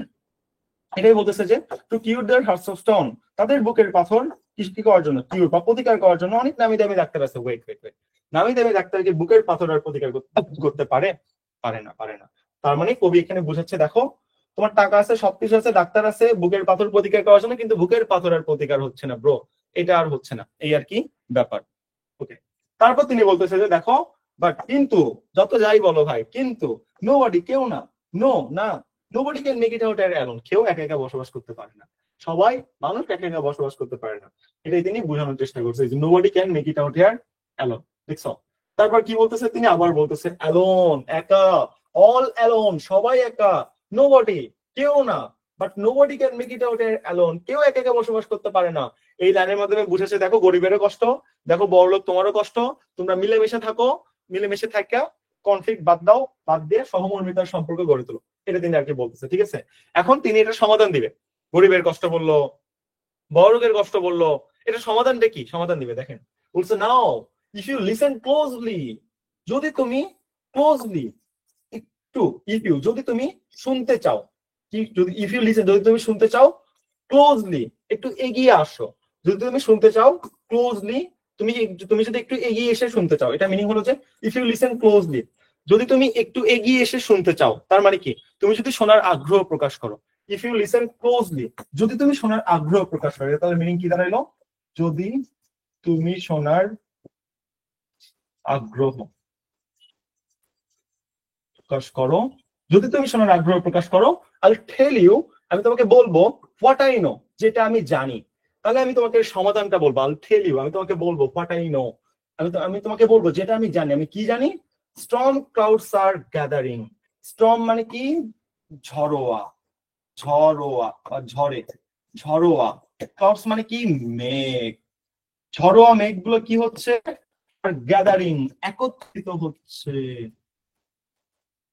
ওকে, তো বলতেছে কি স্টর্ম ক্লাউডস আর গ্যাদারিং, ঝড়োয়া মেঘগুলো একত্রিত হচ্ছে। দ্য ওয়াইন্ড সিজ গনা ব্লো, এখানে ওয়াইন্ড মানে হলো বাতাস। ঠিক আছে, বাতাস বইতে শুরু করেছে, বাতাস বইতে শুরু করেছে, বাতাস বইতে শুরু করেছে। The race of man is suffering, race মানে কি? জাতি, হ্যাঁ সরি, রেস মানে কি এখানে রেসিং প্রতিযোগিতা না, রেস মানে জাতি, জাত। দ্য রেস অফ ম্যান মানে হলো মানব জাত। ঠিক আছে, মানুষ জাতি বা মানব জাত। The race of man is suffering, মানব জাত কি? সাফারিং মানে ভুগতে শুরু করেছে, মানব জাত ভুগতে শুরু করেছে, ভুগতে, কষ্ট করে ভুগতে, মানব জাত ভুগতে শুরু করেছে। And I can hear the moan, এবং আমি, মন মানে হলো আত্মচিৎকার। এই মন অনেক, এই কথাটা অনেকে অনেক নেগেটিভ ভাবে ইউজ করে, বাট এটা হলো আত্মচিৎকার, বাট এর নেগেটিভ মিনিং আছে, যাই হোক। এন্ড আই ক্যান হিয়ার, এবং আমি শুনতে পাই দ্য মন, আত্মচিৎকার। যারা পশ পান তারা মন কথাটা ইউজ করে, আত্মচিৎকার, এবং আমি তাদের আত্মচিৎকার শুনে পাই। কস কারণ, নোবডি কেউ না, can make it out here alone, কেউ একা একা বসবাস করতে পারে না। আবার বলতেছে অল অ্যালোন, একা, সবাই একা, নোবডি কেউ না, but nobody can make it out here alone, কেউ একা বসবাস করতে পারে না। শেষ, এই হলো কবিতা। তার লাস্টে তিনি ছন্দের মাধ্যমে কি বুঝাইলো বুঝলাম না তো, কি মানে বলতে চাইলো রে কি? এ বলতে চাইলো ভাই দেখ গরিব তোরও কষ্ট, দেখ বড়লোক তোরও কষ্ট, তো তুই যদি সমাধান চাইস আমি একটা কথাই বলবো, দেখ স্টর্ম ক্লাউডস আর গ্যাদারিং, ঝড়োয়া যে ক্লাউডস মেঘগুলো একত্রিত হচ্ছে, মানে কি সবাই একসাথে একত্রিত হচ্ছে, তাই না? সবাই মিলে মিশতে শুরু করেছে।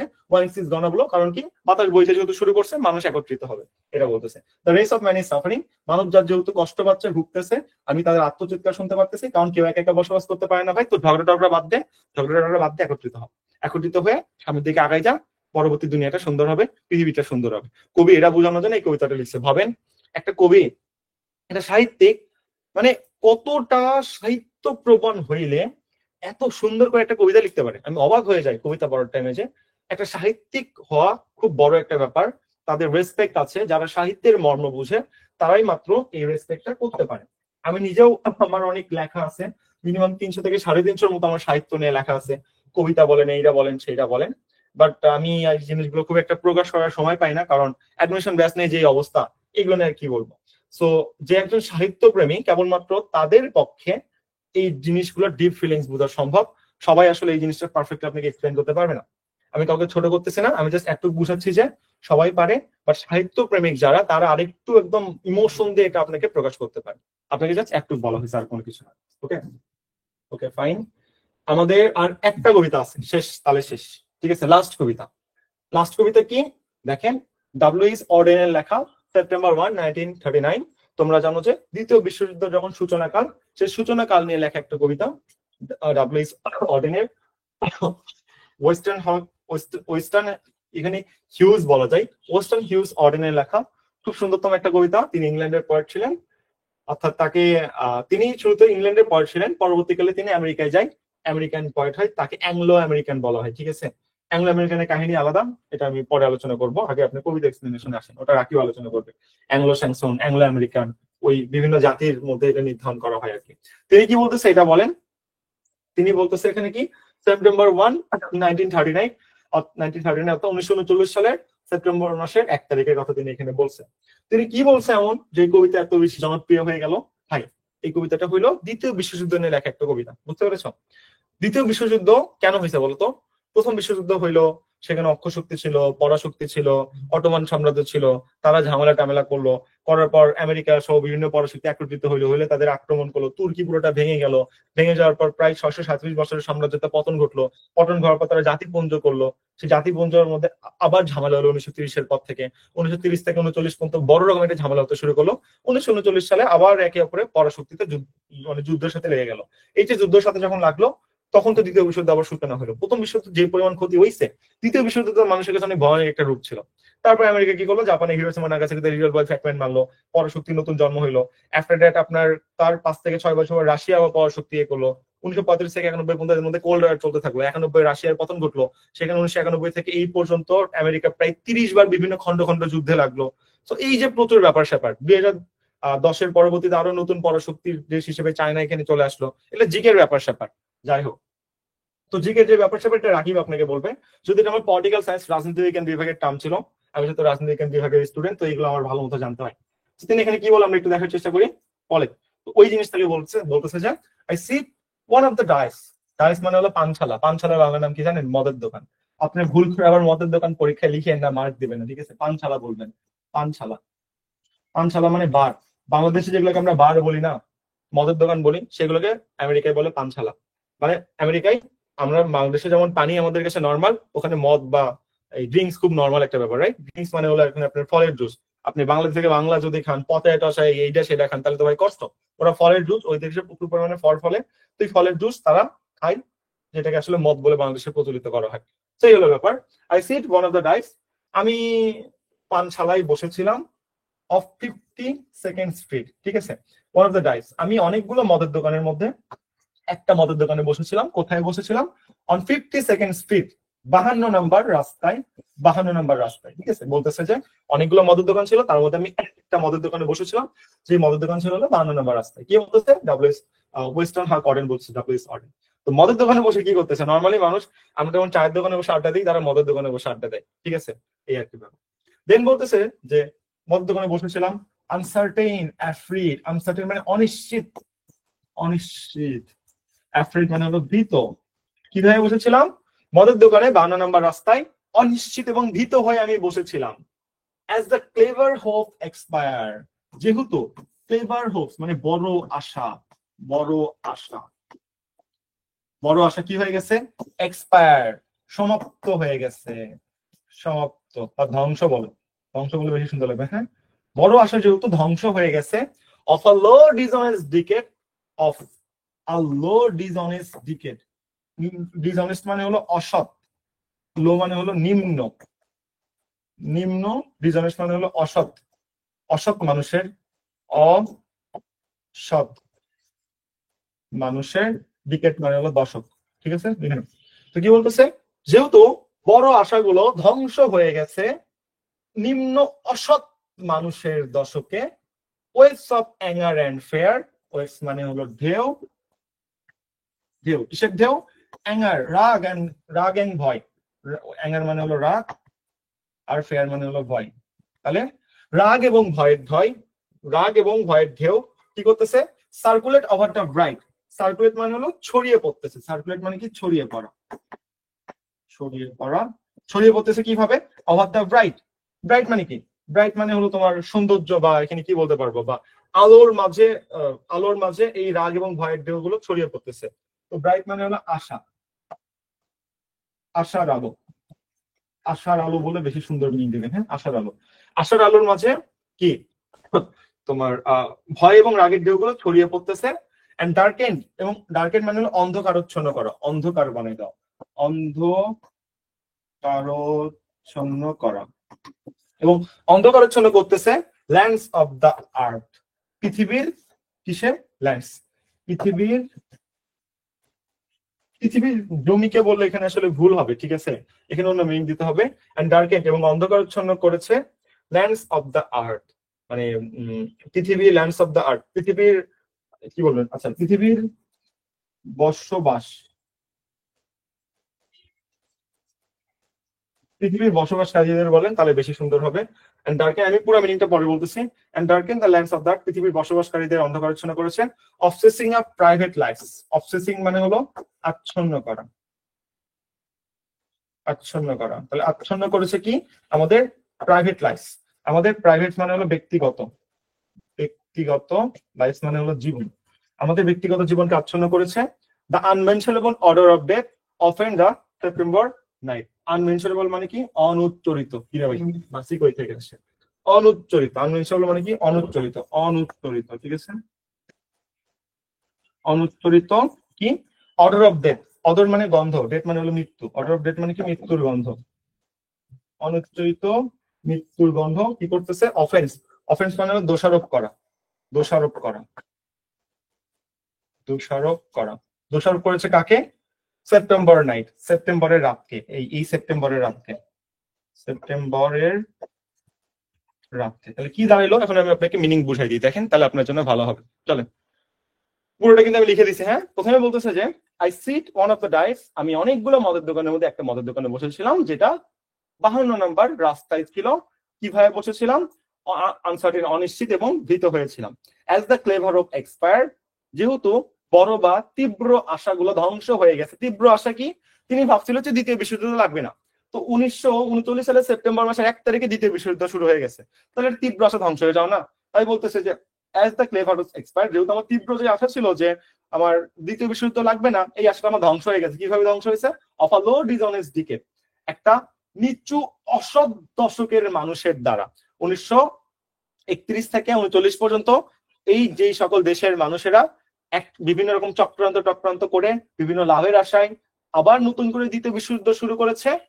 এই যে তাদের কিভাবে আমাদের এই তীব্র আশা যে তারা ভাবছিল দ্বিতীয় বিশ্বযুদ্ধ কখনো লাগবে না, কারণ প্রথম বিশ্বযুদ্ধ যে ধ্বংসটা হয়েছে, এই আশাটা কেমনে ধ্বংস হয়েছে? অফ আ লো ডিসঅনেস্ট দিকে, একটা নিচু অসৎ দশকের মানুষের দ্বারা, একটা নিচু অসৎ দশকের মানুষের দ্বারা।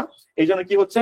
Waves of anger and fair, রাগ এবং ভয়ের ঢেউ। একসাথে রাগও লাগতেছে, আবার ভয়ও হচ্ছে, আল্লাহ আমি যদি মারা যাই। আবার রাগ হচ্ছে, কেন শুরু করলো? তো রাগ এবং ভয়ের ঢেউ সার্কুলেট ওভার দ্য ব্রাইট, ছড়িয়ে পড়তেছে কিসে? ছড়িয়ে পড়তেছে ওভার দ্য ব্রাইট, আশার আলোর ওপর। আশার আলোর ওপর এই রাগ এবং ভয়ের ঢেউ গুলো ছড়িয়ে পড়তেছে। অর্থাৎ রাগ এবং ভয়ের ঢেউ আশার উপর ছড়িয়ে পড়া মানে কি? দ্বিতীয় বিশ্বযুদ্ধ আরো গাঢ় হওয়া, এটা বলতেছে। রাগ এবং ভয়ের ঢেউ আশার আলোর উপর ছড়িয়ে পড়তেছে। And darken plans of the earth, এবং অন্ধকারাচ্ছন্ন করতেছে পৃথিবীর বসবাসকারীদের। ঠিক আছে, পৃথিবীর বসবাসকারীদের অন্ধকারাচ্ছন্ন করা মানে কি? মানে মানব জীবন বিপন্নে ফেলা, তাই না? তো ডার্কেন ল্যান্ডস অফ দ্য আর্থ, আপনি কি বলতে পারেন? অন্ধকারাচ্ছন্ন করেছে মানব জীবনকে। আর এখানে লেখেন darken lands and earth, lands of the earth বলতে পারেন যে না এটাই থাক, ঠিক আছে, সমস্যা নেই। পৃথিবীর বসবাসকারীদের অন্ধকারাচ্ছন্ন করেছে এবং কি করতেছে? অবসেসিং আওয়ার প্রাইভেট লাইফ, এবং আমাদের আচ্ছন্ন করতেছে আমাদের ব্যক্তিগত জীবনকে। প্রাইভেট লাইফ মানে ব্যক্তিগত জীবন, অবসেসিং মানে হলো আচ্ছন্ন করা, এবং আচ্ছন্ন করতেছে আমাদের ব্যক্তিগত জীবনকে। ঠিক আছে, the unmentionable order of death, এই অনুচ্চরিত মৃত্যুর গন্ধ। এটা একটা অনুচ্চরিত মৃত্যুর গন্ধ না? দ্বিতীয় বিশ্বযুদ্ধ আচ্ছন্ন মানে কি? অনেক মানুষ মারা যাবে, অনেক মানুষ মারা যাবে, তাই না? তো বলতেছে the unmentionable order of death, অনুচ্চরিত মৃত্যুর গন্ধ কাকে দোষারোপ করতেছে? এত মানুষ যে মারা যাবে, এটা দোষ কার? দোষ হলো যে অফেন্স। অফেন্স মানে হলো দোষারোপ করা, O double F E N D S, offends. দোষারোপ করতেছে দ্য সেপ্টেম্বর নাইট, অর্থাৎ সেপ্টেম্বর মাসের রাতকে দোষারোপ করতেছে। তার মানে কি? এই সেপ্টেম্বর মাসের রাতে যেহেতু দ্বিতীয় বিশ্বযুদ্ধটা শুরু হইলো, তাহলে সব দোষ সেপ্টেম্বর মাসের রাতের। এই রাত যদি না আসতো, ভবিষ্যতে আর অনেক মানুষ মারা যেত না। আমি বলতেছি যে অনুচ্চরিত মৃত্যুর গন্ধ দোষারোপ করতেছে সেপ্টেম্বর মাসের রাতকে, অর্থাৎ সেপ্টেম্বর মাসের রাত দ্বারা ওই সকল মানুষদের বোঝাচ্ছে যাদের জন্য দ্বিতীয় বিশ্বযুদ্ধটা শুরু হয়েছে। বুঝছেন? এই হলো কবির নাম, কবিতার নাম হলো সেপ্টেম্বর 1, 1939। আশা করি আপনি বুঝতে পারছেন। আপনার বইয়ের 6টা কবিতা শেষ করছে একদিনে। আমি জানি না যে 6টা কবিতা আপনার স্যার বা অন্য কোথাও শিখেছেন তারা কয়দিনে শেষ করছিল, বাট আমি একদিনে শেষ করছি। কারণ এই কবিতাগুলো আমি নর্মালি চাইছিলাম যে কবিতার যে টোটাল 12টা কবিতা আছে, 12টা কবিতা একটা ক্লাসে শেষ করে দিব। পুরা বই একদিনে শেষ, যেই ফার্স্ট পার্ট বই সবাই 2 বছরের পর, ওটা আমি একদিনে শেষ করবো। পরে ভাবলাম যে ঠিক আছে, এটা তো এত প্রেশার নিতে পারবে না, ঠিক আছে 6টা করে 2 ভাগে ভাগ করি। তাই 2 ভাগে আমি ভাগ করছি। ভাই এটা হলো the unmentionable order of death, offends. Offends মানে হলো দোষারোপ করা। দ্য সেপ্টেম্বর নাইট মানে সেপ্টেম্বর মাসের রাতকে দোষারোপ করেছে সেপ্টেম্বর মাসের রাতকে। সো ইংলিশ ফার্স্ট পার্টকে আপনারা যতটা কঠিন ভাবে দেখেন, আমার মনে হয় যে জিনিসটা ততটাই সহজ, কারণ যে আপনাকে এক্সপ্লেন করে দিচ্ছে সে কিভাবে এক্সপ্লেন করেছে টোটালি এটার উপর জিনিসটা ডিপেন্ডেন্ট। ওকে, রাবি জিএসটির জন্য কি সবগুলো পয়েন্ট পড়া লাগবে? বাংলাদেশের যে কোনো ভার্সিটির জন্য ন্যাশনাল সহ সব পড়তে হবে, শেষ। এখানে আর কোনো কথা নেই। শুধু চবি টবি না, সবার জন্য সব পড়তে হবে, শেষ। এখানে কোনো কথা নাই আর। সিইউ এর জন্য প্যাসেজ কতটা ইম্পর্টেন্ট, প্যাসেজ থেকে জীবনে তো বহু কোশ্চেন আসবে না, প্যাসেজ অবশ্যই ইম্পর্টেন্ট, প্যাসেজের এমসিকিউ সলভ করতে হবে। আমরা আপনাকে এগুলো সবগুলো এমসিকিউ পিডিএফ দিয়ে দিব, আজকে ক্লাস স্লাইডের সাথে আপনি পাবেন। তো কেউ যদি কোশ্চেন করেন যে সম্ভাবনা কতটুকু, আমি বলবো যে 100% সম্ভাবনা, ঠিক আছে। এবার যেহেতু বারবার করে বলছি যে ভাই দেখো, এবার যেহেতু সরকার চেঞ্জ হয়েছে, কারো হাতে কোনো কন্ট্রোল নাই, কন্ট্রোল যেহেতু নাই ভাই, তোমার সব পড়তে হবে, শেষ। লেখাগুলো বোঝা যায় না, লেখাগুলো না বুঝলেও হবে, কারণ মুখে মুখে যখন বলছি ক্লাসটা রেকর্ডিং থাকতেছে, সেখান থেকে আপনি দেখে নোট করে নিতে পারবেন, বুঝছেন। আমি যখন লিখছি তখন কিন্তু মুখে মুখে বলছি, তো নোট আপনার তখনই করা উচিত ছিল, এই আর কি। ফাইন, এই হলো ব্যাপার। কবিতার অনেক মিনিং হইতে পারে, যেটা সবচেয়ে অ্যাপ্রোপ্রিয়েট মিনিং আপনি সেটা ইউজ করেন, আমি আপনাকে সবচেয়ে অ্যাপ্রোপ্রিয়েটটা বলে দিছি। এই তো, এইভাবে যদি আপনি এক্সপ্লেনেশন লিখতে পারেন বা বাংলা মিনিং লিখতে পারেন, আপনি ফুল মার্ক পাবেন। ড্রিম কি নাউন? ড্রিম কেন হবে? All people dream, all people subject না, ড্রিম ভার্ব হবে না? অবশ্যই তো ভার্ব। অল পিপল ড্রিম, সব মানুষ স্বপ্ন দেখে। আচ্ছা, 9:31 বাজে, আমি আপনাদের যে নেক্সট ক্লাসটা জিকে ক্লাসটা আছে সেটা 9:45 থেকে নিতে বলবো। আর রাকিব যেহেতু 2 দিন পর ওর বাবা আসবে, 15 বছর পর, মানে ফরেন থেকে, সো ও 10 দিন আর কি থাকবে না, তাই হয়তোবা কালকে দুপুরে প্লাস রাতে আমরা জিকে ক্লাসটা একটু আগাই রাখবো, হ্যাঁ, যাতে করে ও বাসায় থেকে আস্তে আস্তে 10 দিনে বাকি ইংলিশ বাংলাগুলো আমি সেম আজকে আগাই দিতে পারি, এই আর কি ব্যাপার। ডিএস লঞ্চার ফার্স্ট পার্ট থেকে একটু আবার বলেন এমসিকিউ, এটা রেকর্ডিং এ থাকবে, হ্যাঁ, এবং আপনি রেকর্ডিং পিডিএফটা পেয়ে যাবেন, সমস্যা নেই, এই আর কি ব্যাপার। ওকে, কবির যদি জন্মসাল মৃত্যুসাল ভুল থাকে, জাস্ট চ্যাট জিপিটি বা গুগলে সার্চ দেন, যেটা অ্যাপ্রোপ্রিয়েট আসবে সেটাই, বুঝছেন। আমার যতটুকু জানা আছে, এটা আমি যেটা লিখছি সেটা ভুল লিখি নাই, এটা ঠিক আছে, আমার যতটুকু জানা আছে আর কি। ওকে, ঠিক আছে, ফাইন। B2 থেকে আরবি পড়াবেন? ভাই আমি কি মাদ্রাসা ব্যাকগ্রাউন্ডের যে আমি আরবি পড়াবো? আরবি যারা মাদ্রাসা ব্যাকগ্রাউন্ডে B2 এক্সাম দিবে তারা তো আমার যারা আরবিতে এক্সপার্ট, তারাই তো আরবি আমাকে পড়াবে। আরবি কেন পড়াবো? আরবি পড়লে তো Islamic studies Dagan, Islamic studies তো আপনার সাবজেক্টিভ জিকে বা মৌলিক জিকের মধ্যে পড়ে, ওখান থেকে দাগান, সমস্যা কোথায়? ওকে, ফাইন, ঠিক আছে, আমরা তাহলে ক্লাসটা শেষ করতেছি। আর এক্সট্রা আজকে আপনার কোনো কোশ্চেন নিতে পারলাম না, কারণ রাকিবের ক্লাস আছে একটু পর, বুঝতেই পারতেছেন। আবার সেম কোশ্চেন, সিইউতে পয়েম থেকে কেমন কোশ্চেন আসতে পারে? ভাই 10 বার বলছি ভাই, এবার কেউ জানে না ভাই, এবার সরকার চেঞ্জ হয়েছে ভাই, এই জন্য রিস্ক না নিয়ে আমরা সব পড়াচ্ছি। শর্টকাট কথা একদম বলে দিচ্ছি, পিডিএফ এর অ্যান্সার কই পাবো? পিডিএফ এর অ্যান্সার পিডিএফ এর সাথে দিয়ে দেওয়া হবে, আপনি ক্লাসটা পান তখন, ঠিক আছে। আচ্ছা, আপনি আমাকে মেসেজ দেন, আপু একজন লিখছেন, আমি আপনার মেসেজ খুব দ্রুত সিন করব, সিন করে বাকি ব্যাপার স্যাপার আপনাকে আমি ডিটেলস জানাই দিচ্ছি। আমাকে মেসেজ দেন, তবে আমাদের কোর্সটা খুব দ্রুত ভর্তি অফ হয়ে যাবে। সব কোশ্চেনের উত্তর একটাই, আমি যে ক্লাসটা রেকর্ডিং দিব তার সাথে পিডিএফ লিংক থাকবে, সেখানে ভাই তুমি পিডিএফ পেয়ে যাবা, একটু চেক করো, চেক করলে তুমি পাবা, এই তো। আচ্ছা, আমি আপনাদের আজকে আর কোনো খুব একটা কোশ্চেন নিতে পারলাম না, নেক্সট দিন আপনাদের কিউএনএ সেশন নিব নি, যত কোশ্চেন আসে, কারণ রাকিবের ক্লাস আছে, আপনাদেরই তো ক্লাস, তাই না, ওইদিকে আবার আপনাদের লেট হয়ে যাচ্ছে, এই আর কি। ওকে, পিডিএফ কিভাবে পাবো? নতুন অ্যাডমিট হইছি, আপনাকে যেই ওই যে অরিয়েন্টেশন ক্লাস দেওয়া হয়েছিল না, মনে আছে? অরিয়েন্টেশনটাকে দেখেন, ওখানে বলে দিয়েছিলাম যে ক্লাস লিঙ্কের সাথে পিডিএফ দিয়ে দেওয়া হয়, নোটের গ্রুপে পিডিএফ দিয়ে দেওয়া হয়। অরিয়েন্টেশন পুরোটা দেখলে আপনি পুরোটা ক্লিয়ার হয়ে যাবেন আপু, আর ক্লিয়ার না হলে আপনি আমাকে মেসেজ দিন, আমি পার্সোনালি আপনাকে আবার জিনিসটা দেখাই দিব, কোনো সমস্যা নেই। ওকে, তাহলে শেষ করতেছি রেকর্ডিং, ইনশাল্লাহ ভালো কিছু হবে, এই তো। আসসালামু আলাইকুম।